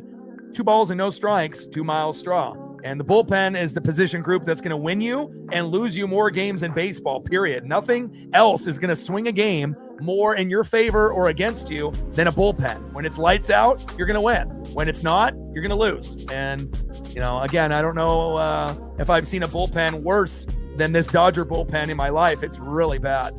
They don't even have one guy that you can trust. They got the starters, and then you got Roki Sasaki as closer. That's it. You got nobody, not one guy that you can trust. I've never seen that before. 3-0 pitch, takes a strike looking high and away. Like their goal in winning games is having their starter go 9 innings. or at least 8 so they can go with Sasaki. And that's not realistic. You might be able to do that for like a game or 2 with Yamamoto, but you're not going to be able to do it with anybody else. And Snell has been a failure here in the World Series. You know, they expected him to be like Yamamoto, and he hasn't even been close. 3 balls and 1 strike, 2 Miles Straw.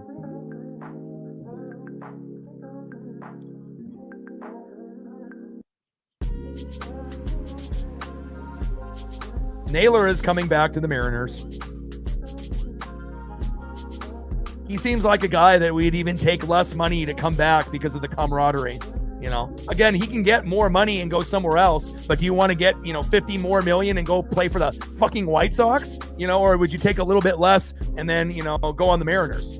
I think it's a no-brainer. It's not only just about money. Do you want to actually win something, behind your legacy? Especially when you're, getting a little bit older. It might be about money in the beginning, but as you get older, your priorities will shift.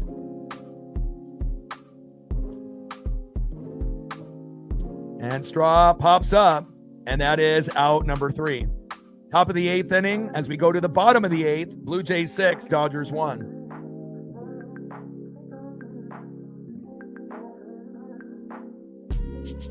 I mean, we haven't really seen a player, rock the other team's jerseys in the city before either. We know he's a big sneakerhead, has all these custom Jordan cleats, but rocking the Kraken, gear and not just wearing it, when he ended up getting gifted the glow-in-the-dark, black jersey, but actually like rocking gear, not when he has to, not for like a promotion type thing, like he's actually a fan and wants to support the city. It seems like a very genuine, passionate guy.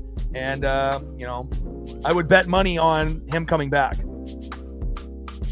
And then hopefully there'll be a little bit of money left over on the table so we can bring Polo back as well, which would mean Garver is gone, Caleb Ferguson is gone, Gino is gone, but that's okay. We got Ben Williamson, we got Colt Emerson, we got Cole Young, right? We'll be able to, figure things out, get somebody better than Caleb Ferguson in the pen. And obviously if you had to choose between, Naylor or Gino, it's Naylor. And, even if it's Polo or Gino, I go Polo, so even though Polo's defense is a little suspect, but, at this point, based off the money, we're not going to be able to bring everyone back. So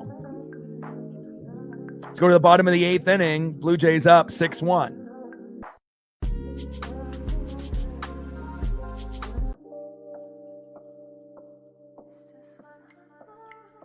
Next up, 0 for 2 with a K, third baseman Max Muncy.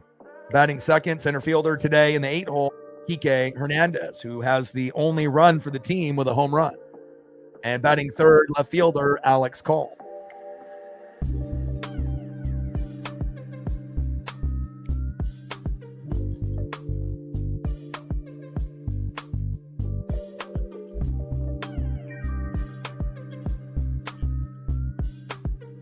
And we gained the 2 subs, and we got there. Thank you so much. Now we need 100 subs to get to 23,300. We're at 23,200 subs on the channel. Awesome. Thank you, guys. 100 to go to get to the next goal.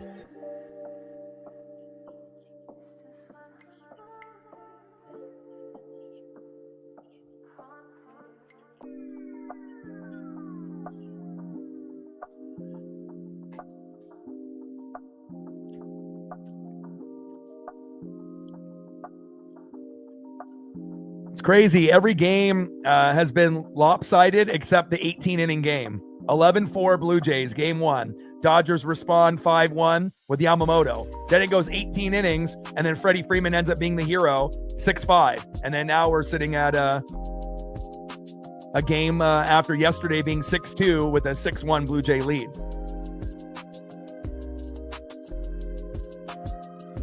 We've only had one close game this whole World Series. And they got Sir Anthony Dominguez coming in. 0-1 pitch, takes a strike looking low and in the zone. No balls and 2 strikes to Max Muncy.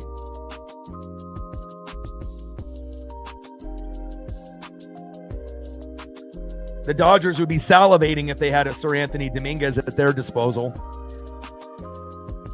which would have been maybe like a Vesia, who's not available.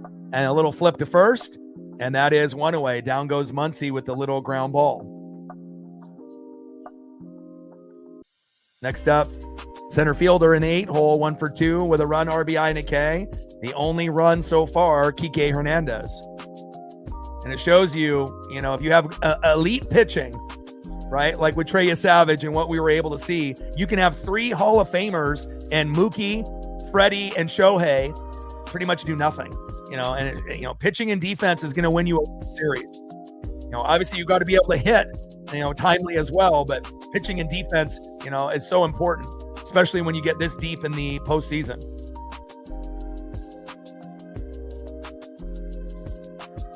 Oh, 1 pitch, takes a strike, swinging right down the middle. No balls and 2 strikes to Kike Hernandez. Sir Anthony Dominguez on the mound for the Jays. Kike in the box.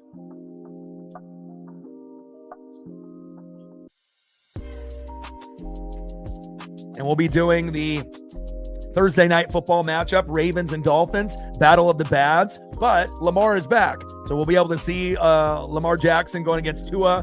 Last game, 2 through 4 tutties. So I don't know what we're going to get with the Battle of the Bads, but hopefully it'll be a decent game. And then we'll be here on Friday for World Series Game 6 in Toronto, and potentially Saturday for World Series Game 7. And then Sunday, we have the Chiefs and the Bills in the afternoon, and then the Commanders and the Seahawks for Sunday night. So that's what's on tap for the next few days here on the channel. First pitch to Alex Call for Sir Anthony Dominguez. Low and away, 1-0 count. 1-0 pitch, high and away. 2 balls and no strikes to Alex Call.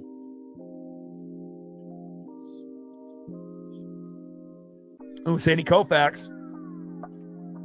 Nice little side-by-side that they had there with Clayton Kershaw and Sandy Koufax, 2 of my dad's favorite players, in the Dodger organization. Kershaw definitely brought the fandom, super fandom back, for him, since he's been a fan for a long, long time. Someone that was kind of similar to Sandy Koufax with their delivery. Very unique. Kershaw has had a fantastic career for the Dodgers. 2-1 pitch, high and away. 3 balls and 1 strike to Alex Cole.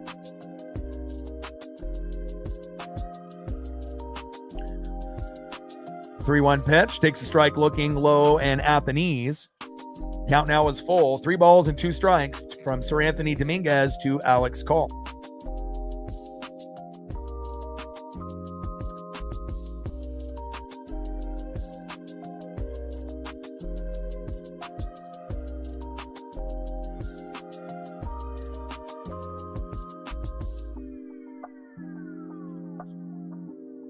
Need 2 more subs, 98 subs to go to 23,300.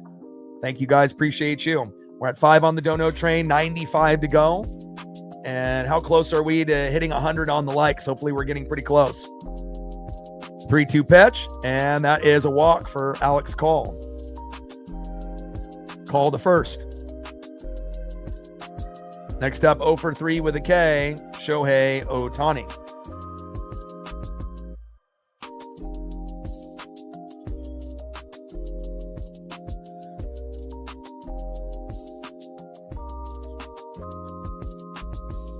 Fernando Mania.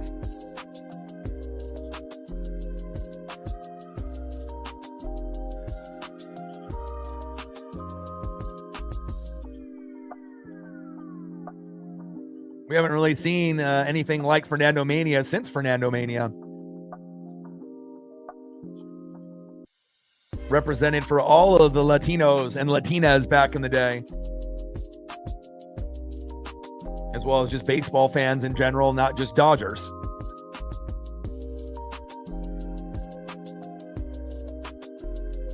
Rest in peace, Fernando Valenzuela. I was able to get my dad a autographed Fernando Valenzuela card a few years, obviously, before he passed. Didn't have really anything Fernando memorabilia-wise, so I knew what to get him. And a little scorcher there to Vladdy. Taps the bag with his hand, and that is out number 3.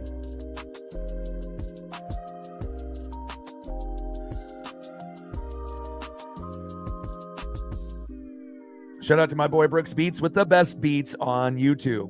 Let's go to the top of the ninth inning and see who's up next here for the Blue Jays. Yeah, and I think for me, I don't need to compare myself, to anybody else. I've been doing this for 13 years. This is my ninth year on YouTube, 13th year streaming. Next year will be 14 years streaming and my 10th on YouTube. And, my goal when I first started was to be full-time by 10 years. I gave myself realistic expectations, and I've been full-time already for 3 or 4 years. So I'm already kind of ahead of schedule, but I'm definitely not satisfied, with where I'm at sub-wise. I definitely have goals to get to 25, 50, and then my long-term goal is 100. And obviously, a lot of people that have goals like that, they don't actually happen, but I do honestly believe that we will get there, especially if the Mariners continue to do what they do. And, eventually, we're going to be able to keep climbing the ranks. And again, there's not a lot of channels out there that can do everything, whether it be baseball, basketball, football, hockey, NASCAR, wrestling, UFC, boxing, all channels are very specific, with one, maybe 2 sports. So I feel like I am one of the most versatile hosts on YouTube. And again, every person that works hard, eventually they're going to have their moment. And some, streamers are going to have their moment, before me. And that's completely fine. But eventually I'm going to have my moment, and we'll continue to keep grinding on this channel. And this is not something that I do as a hobby. This is my full-time job, a dream. And again, I plan on doing this for the rest of my life. So, I'm 43. I got a lot of years to go. And I appreciate every single one of you that have liked, subbed, donated, commented, shared. Appreciate you guys very, very much. This is only the beginning. Even though I have been doing this for 13 years, I honestly feel I'm only 1% into my journey, which sounds insane, but it's truly how I feel. Let's go to the top of the ninth inning, 6-1 Blue Jays. And we got Banda going out and Blake Trinan coming in. And Trinan is just as bad, so we'll see how this goes.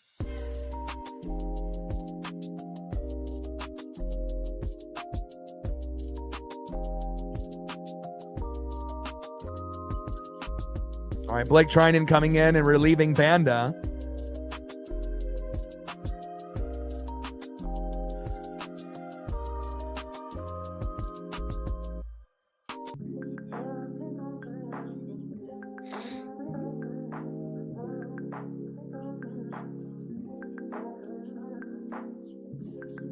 Next up is Vladimir Guerrero Jr. 1-0 pitch.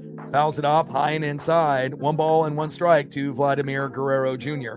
And plus, for me, I would rather work hard, and earn, the subs by having talent and working hard, than just being popular and being a fad and maybe not being that talented and then, blowing up and then fading into non-existence. So, there's always going to be people that are popular and they might not be really good at their job, but they're just popular, and again, eventually those type of individuals usually fizzle out at some point. So, anyone that's willing to have talent, but also work hard, day in and day out, eventually they will get rewarded. And, I know we will here.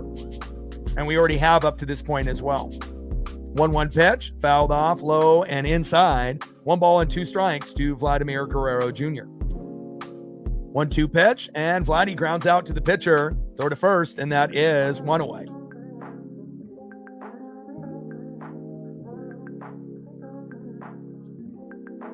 Next up for the Blue Jays, 1 for 4 with an RBI and a K, Bo Bichette. Blake Trinan on the mound, Bo Bichette in the box.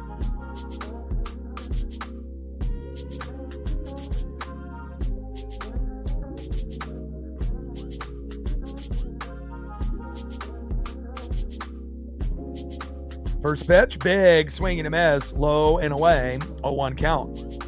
Top of the ninth inning, 6-1 Toronto. Trinan on the mound, Bichette in the box.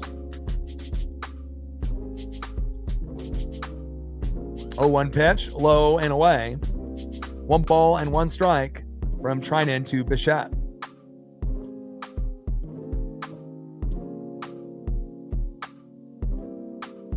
Shout out to my boy Brooks Beats with the best beats on YouTube. Another thing also, we give you a very unique stream that you're not going to get really anywhere else. You're not going to be able to hear beats like this on any other stream, and you're not going to get photos on any other stream, pretty much of every player that's in the game. So we definitely give you things that you're not getting anywhere else. And if you start to see things like this, then obviously where they got it from. So we try to give you the most original stream platform that you can have, and obviously with no bias, to appreciate greatness wherever it's at, even if it's the opposing team, which is kind of refreshing because, you see a lot of streams where it's very one-sided, and, that can get ugly real quick. 1-2 pitch, low and away. 2 balls and 2 strikes to Bo Bichette. 2-2 pitch, fouls it off high and inside. Four-seam fastball, 95 miles an hour by Blake Trinan. 2 balls and 2 strikes with nobody on and 1 out. Top of the 9th, 6-1 Blue Jays.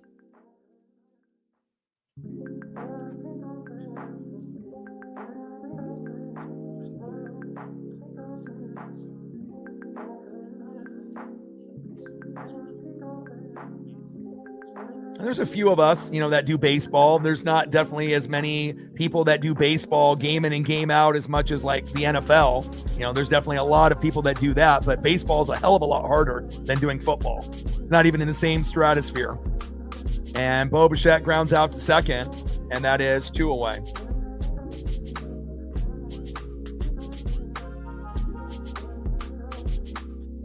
Next up, 1 for 3 with a base on ball and a K, catcher Alejandro Kirk.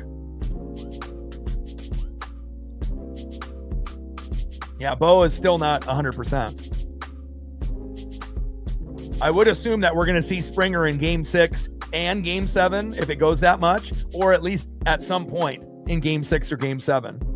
And he could end up being the deciding factor, at some point too, if he's healthy enough to get out there.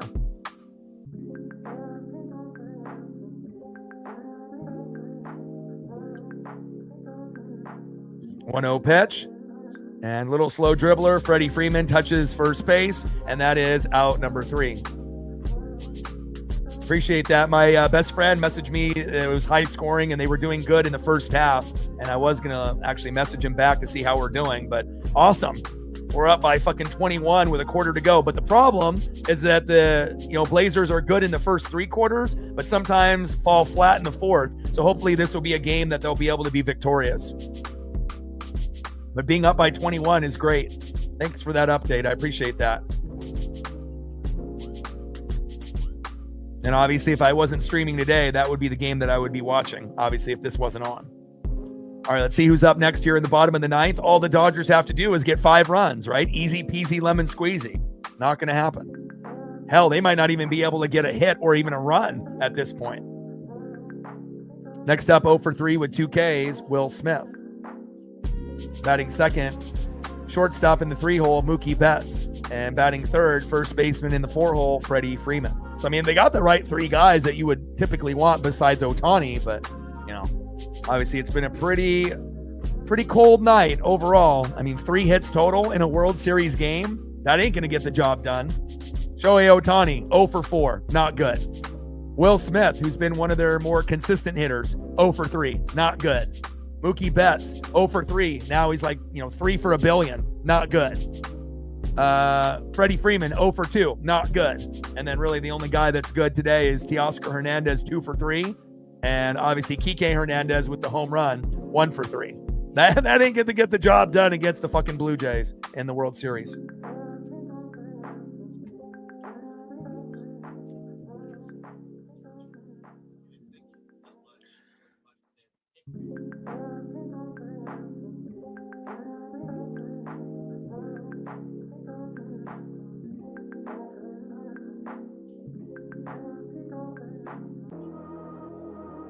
Like, sub, donate, comment, share. If you haven't smashed that like button yet, please do. Help us get to 100 likes, 100 on that dono train, and 5 to 15 subs. We just hit 23,200 plus. And let's see where we're at now. Gained a couple more. 96 subs to go to 23,300. And where are we at on the likes? How close are we to 100? Hopefully we're somewhat close.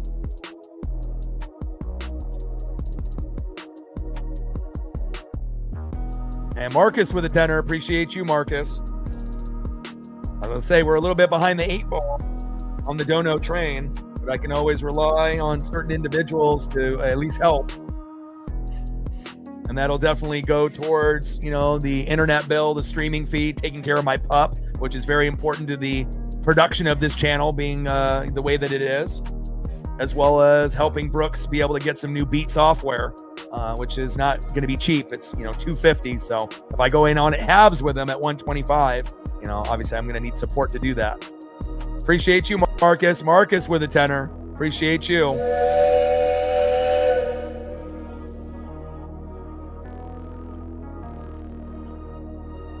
1-0 pitch from Jeff Hoffman, who enters the game for the Blue Jays, to Will Smith.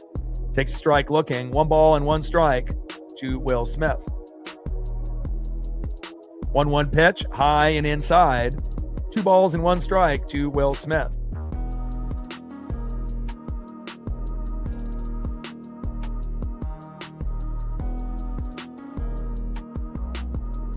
Two-one pitch by Jeff Hoffman, fouled high and inside, fouled off with the 4-seam fastball.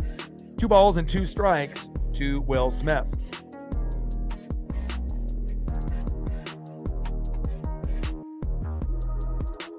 $15 more to go. We can do that. 13 more, 12 more. Let's get it, baby.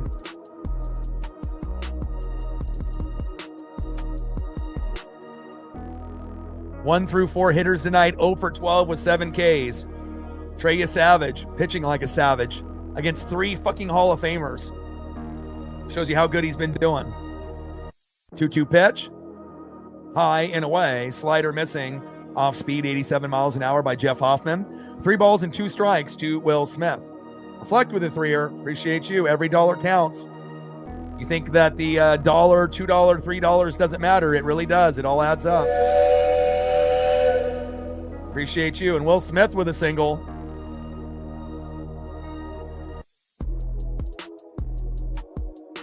Nice job by Will getting on base. I mean, the crowd has been quiet since pitch number 1.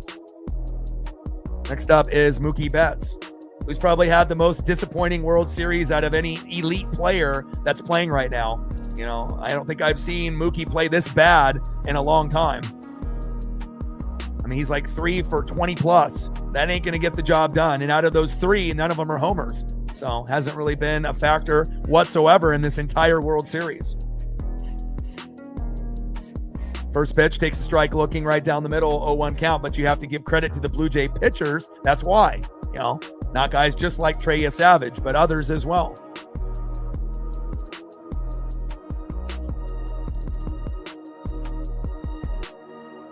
Oh, 1 pitch, high and away, low and away, on the line, doesn't get the call. 1 ball and 1 strike to Mookie Betts.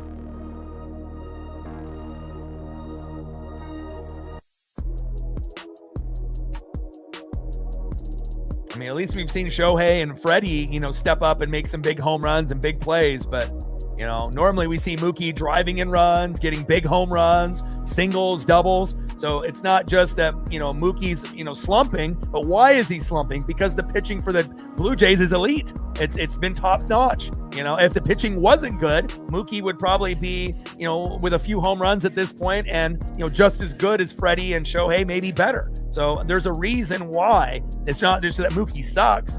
He's normally a great player. And if a great player is struggling, you have to ask yourself, why is that? It's because the Toronto Blue Jays are beasting, on the mound. 1-2 pitch, low and away. 2 balls and 2 strikes to Mookie Betts.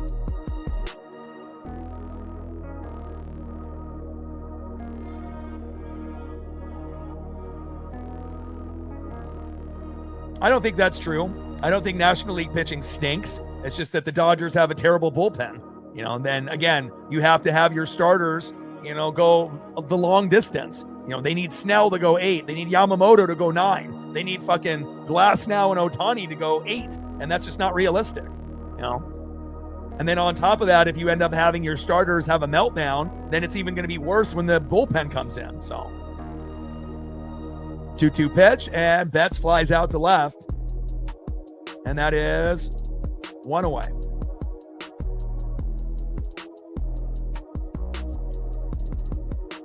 I mean, if you ended up watching any of the Dodgers and the Brewers in the NLCS, I mean, the Brewers not only couldn't score runs, they couldn't even get fucking hits. But again, the Blue Jays and the Mariners are not the fucking Brewers. Next up is Freddie Freeman. Sometimes you end up getting a team that's great in the regular season, but, they turn into frauds, and they're, pretenders. They're not contenders. And unfortunately, that's what Milwaukee was this year. An amazing team in the regular season, but just couldn't get the job done in the post. 1-0, high and away. 2 balls and no strikes to Freddie Freeman.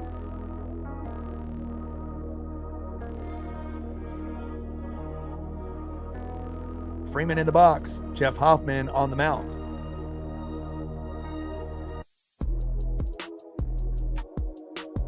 And again, just as bad as the Dodgers are doing here today and getting smoked, it wouldn't shock me if Yamamoto pitches a complete game on Friday and they win. And then the bats open up finally and they get 5 runs or more, with Yamamoto on the mound. I could definitely see that happening in Game 6. But even if that happens and it gets tied up 3-3, it still feels like Toronto is winning it all. It feels like 70-30, Toronto is winning it all.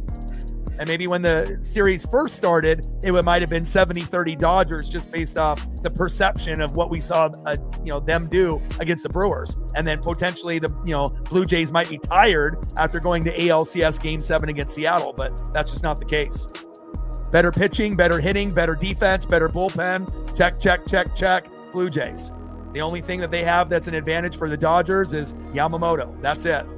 2-2 pitch, big swing and a miss. And that is 2 away. And really, the only way the Dodgers can win it all is if Yamamoto pitched 3 times. And, again, you might see him in Game 7 after pitching all at Game 6. But, even if they go Ohtani and Yamamoto in Game 7, that might not be enough. Next up is Teoscar Hernandez, 2 for 3 with a K.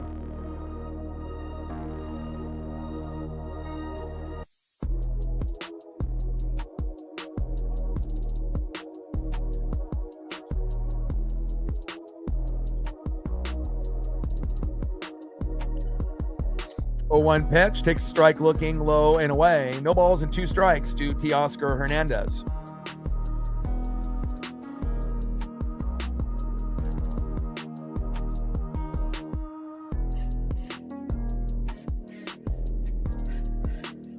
Pitch is low and in the zone. No balls and 2 strikes to Teoscar Hernandez. Jeff Hoffman on the mound. Teoscar in the box. And obviously, if you're a Dodger fan moving forward, the number one priority for them is getting better guys in the bullpen. Otherwise, if they don't, then the Mariners, if we end up making it against the Dodgers next year, we might be able to do what the Blue Jays are doing this year. And obviously, that would be something that we would love. 0-2 pitch, low and away. 1 ball and 2 strikes to Teoscar Hernandez. 1-2 pitch, low and away with the slider again by Hoffman. 2 balls, 2 strikes to Teoscar Hernandez. But also the Dodgers, even if obviously they're just about to lose this game, but the Dodgers are still, the Dodgers. And even though it definitely feels like, Toronto has got the big edge, it wouldn't be crazy to think that the Dodgers win 2 games in a row. They could definitely do that, but will they do that? And again, based on how they've played so far in this World Series, they've been outplayed pretty much every game besides the Yamamoto game. And a big swing and a miss. And that is the end of the game. Big victory for the Toronto Blue Jays. I mean, if your only run comes from a Kike Hernandez home run, you're fucked. And final score, Toronto Blue Jays 6, Dodgers 1. And really the key to the game right here, the rookie, Trey Savage. What a fucking beast. 7 innings pitched, 3 hits, 1 earned run, no walks. That's so fucking impressive. 12 fucking Ks. Amazing. 104 pitches, 71 strikes. What a fucking G. Way to bring that electricity, Trey Savage. Love you guys, and I appreciate you guys very much. Final score, Blue Jays 6, Dodgers 1. And now the Blue Jays go up 3-2 in the series. Tomorrow we'll be live for Thursday Night Football on Prime between the Ravens with Lamar back in his first game in a while and Tua and the Dolphins. And then on Friday, Game 6. Saturday, Game 7 of the World Series, and then Sunday, Chiefs and Bills in the afternoon, and then the Commanders and Seahawks on Sunday night. So I look forward to seeing you guys here for those streams. Love you guys, and I appreciate you guys very much. And I got one question for you. Who you know talks sports like us? Your boy Ryan, Northwest Sports Fanatics. If you haven't hit that like button, please do it on your way out. Final score, Blue Jays 6, Dodgers 1. Love you guys. Appreciate you guys. Shout out to all the new subs on the channel, as well as all the individuals that helped out, TJ and others. Obviously with Megan, Reflect, and Marcus. Shout out to you guys on the Dono train. And love you guys, and I appreciate you guys very, very much. TJ, appreciate you for all your hard work. And again, we will be live tomorrow for Thursday Night Football between the Ravens and the Dolphins, Lamar versus Tua. Love you guys, and I appreciate you guys. And I got one question for you. Who you know talks sports like us? Your boy Orion, Northwest Sports Fanatics, and I'm out. Okay.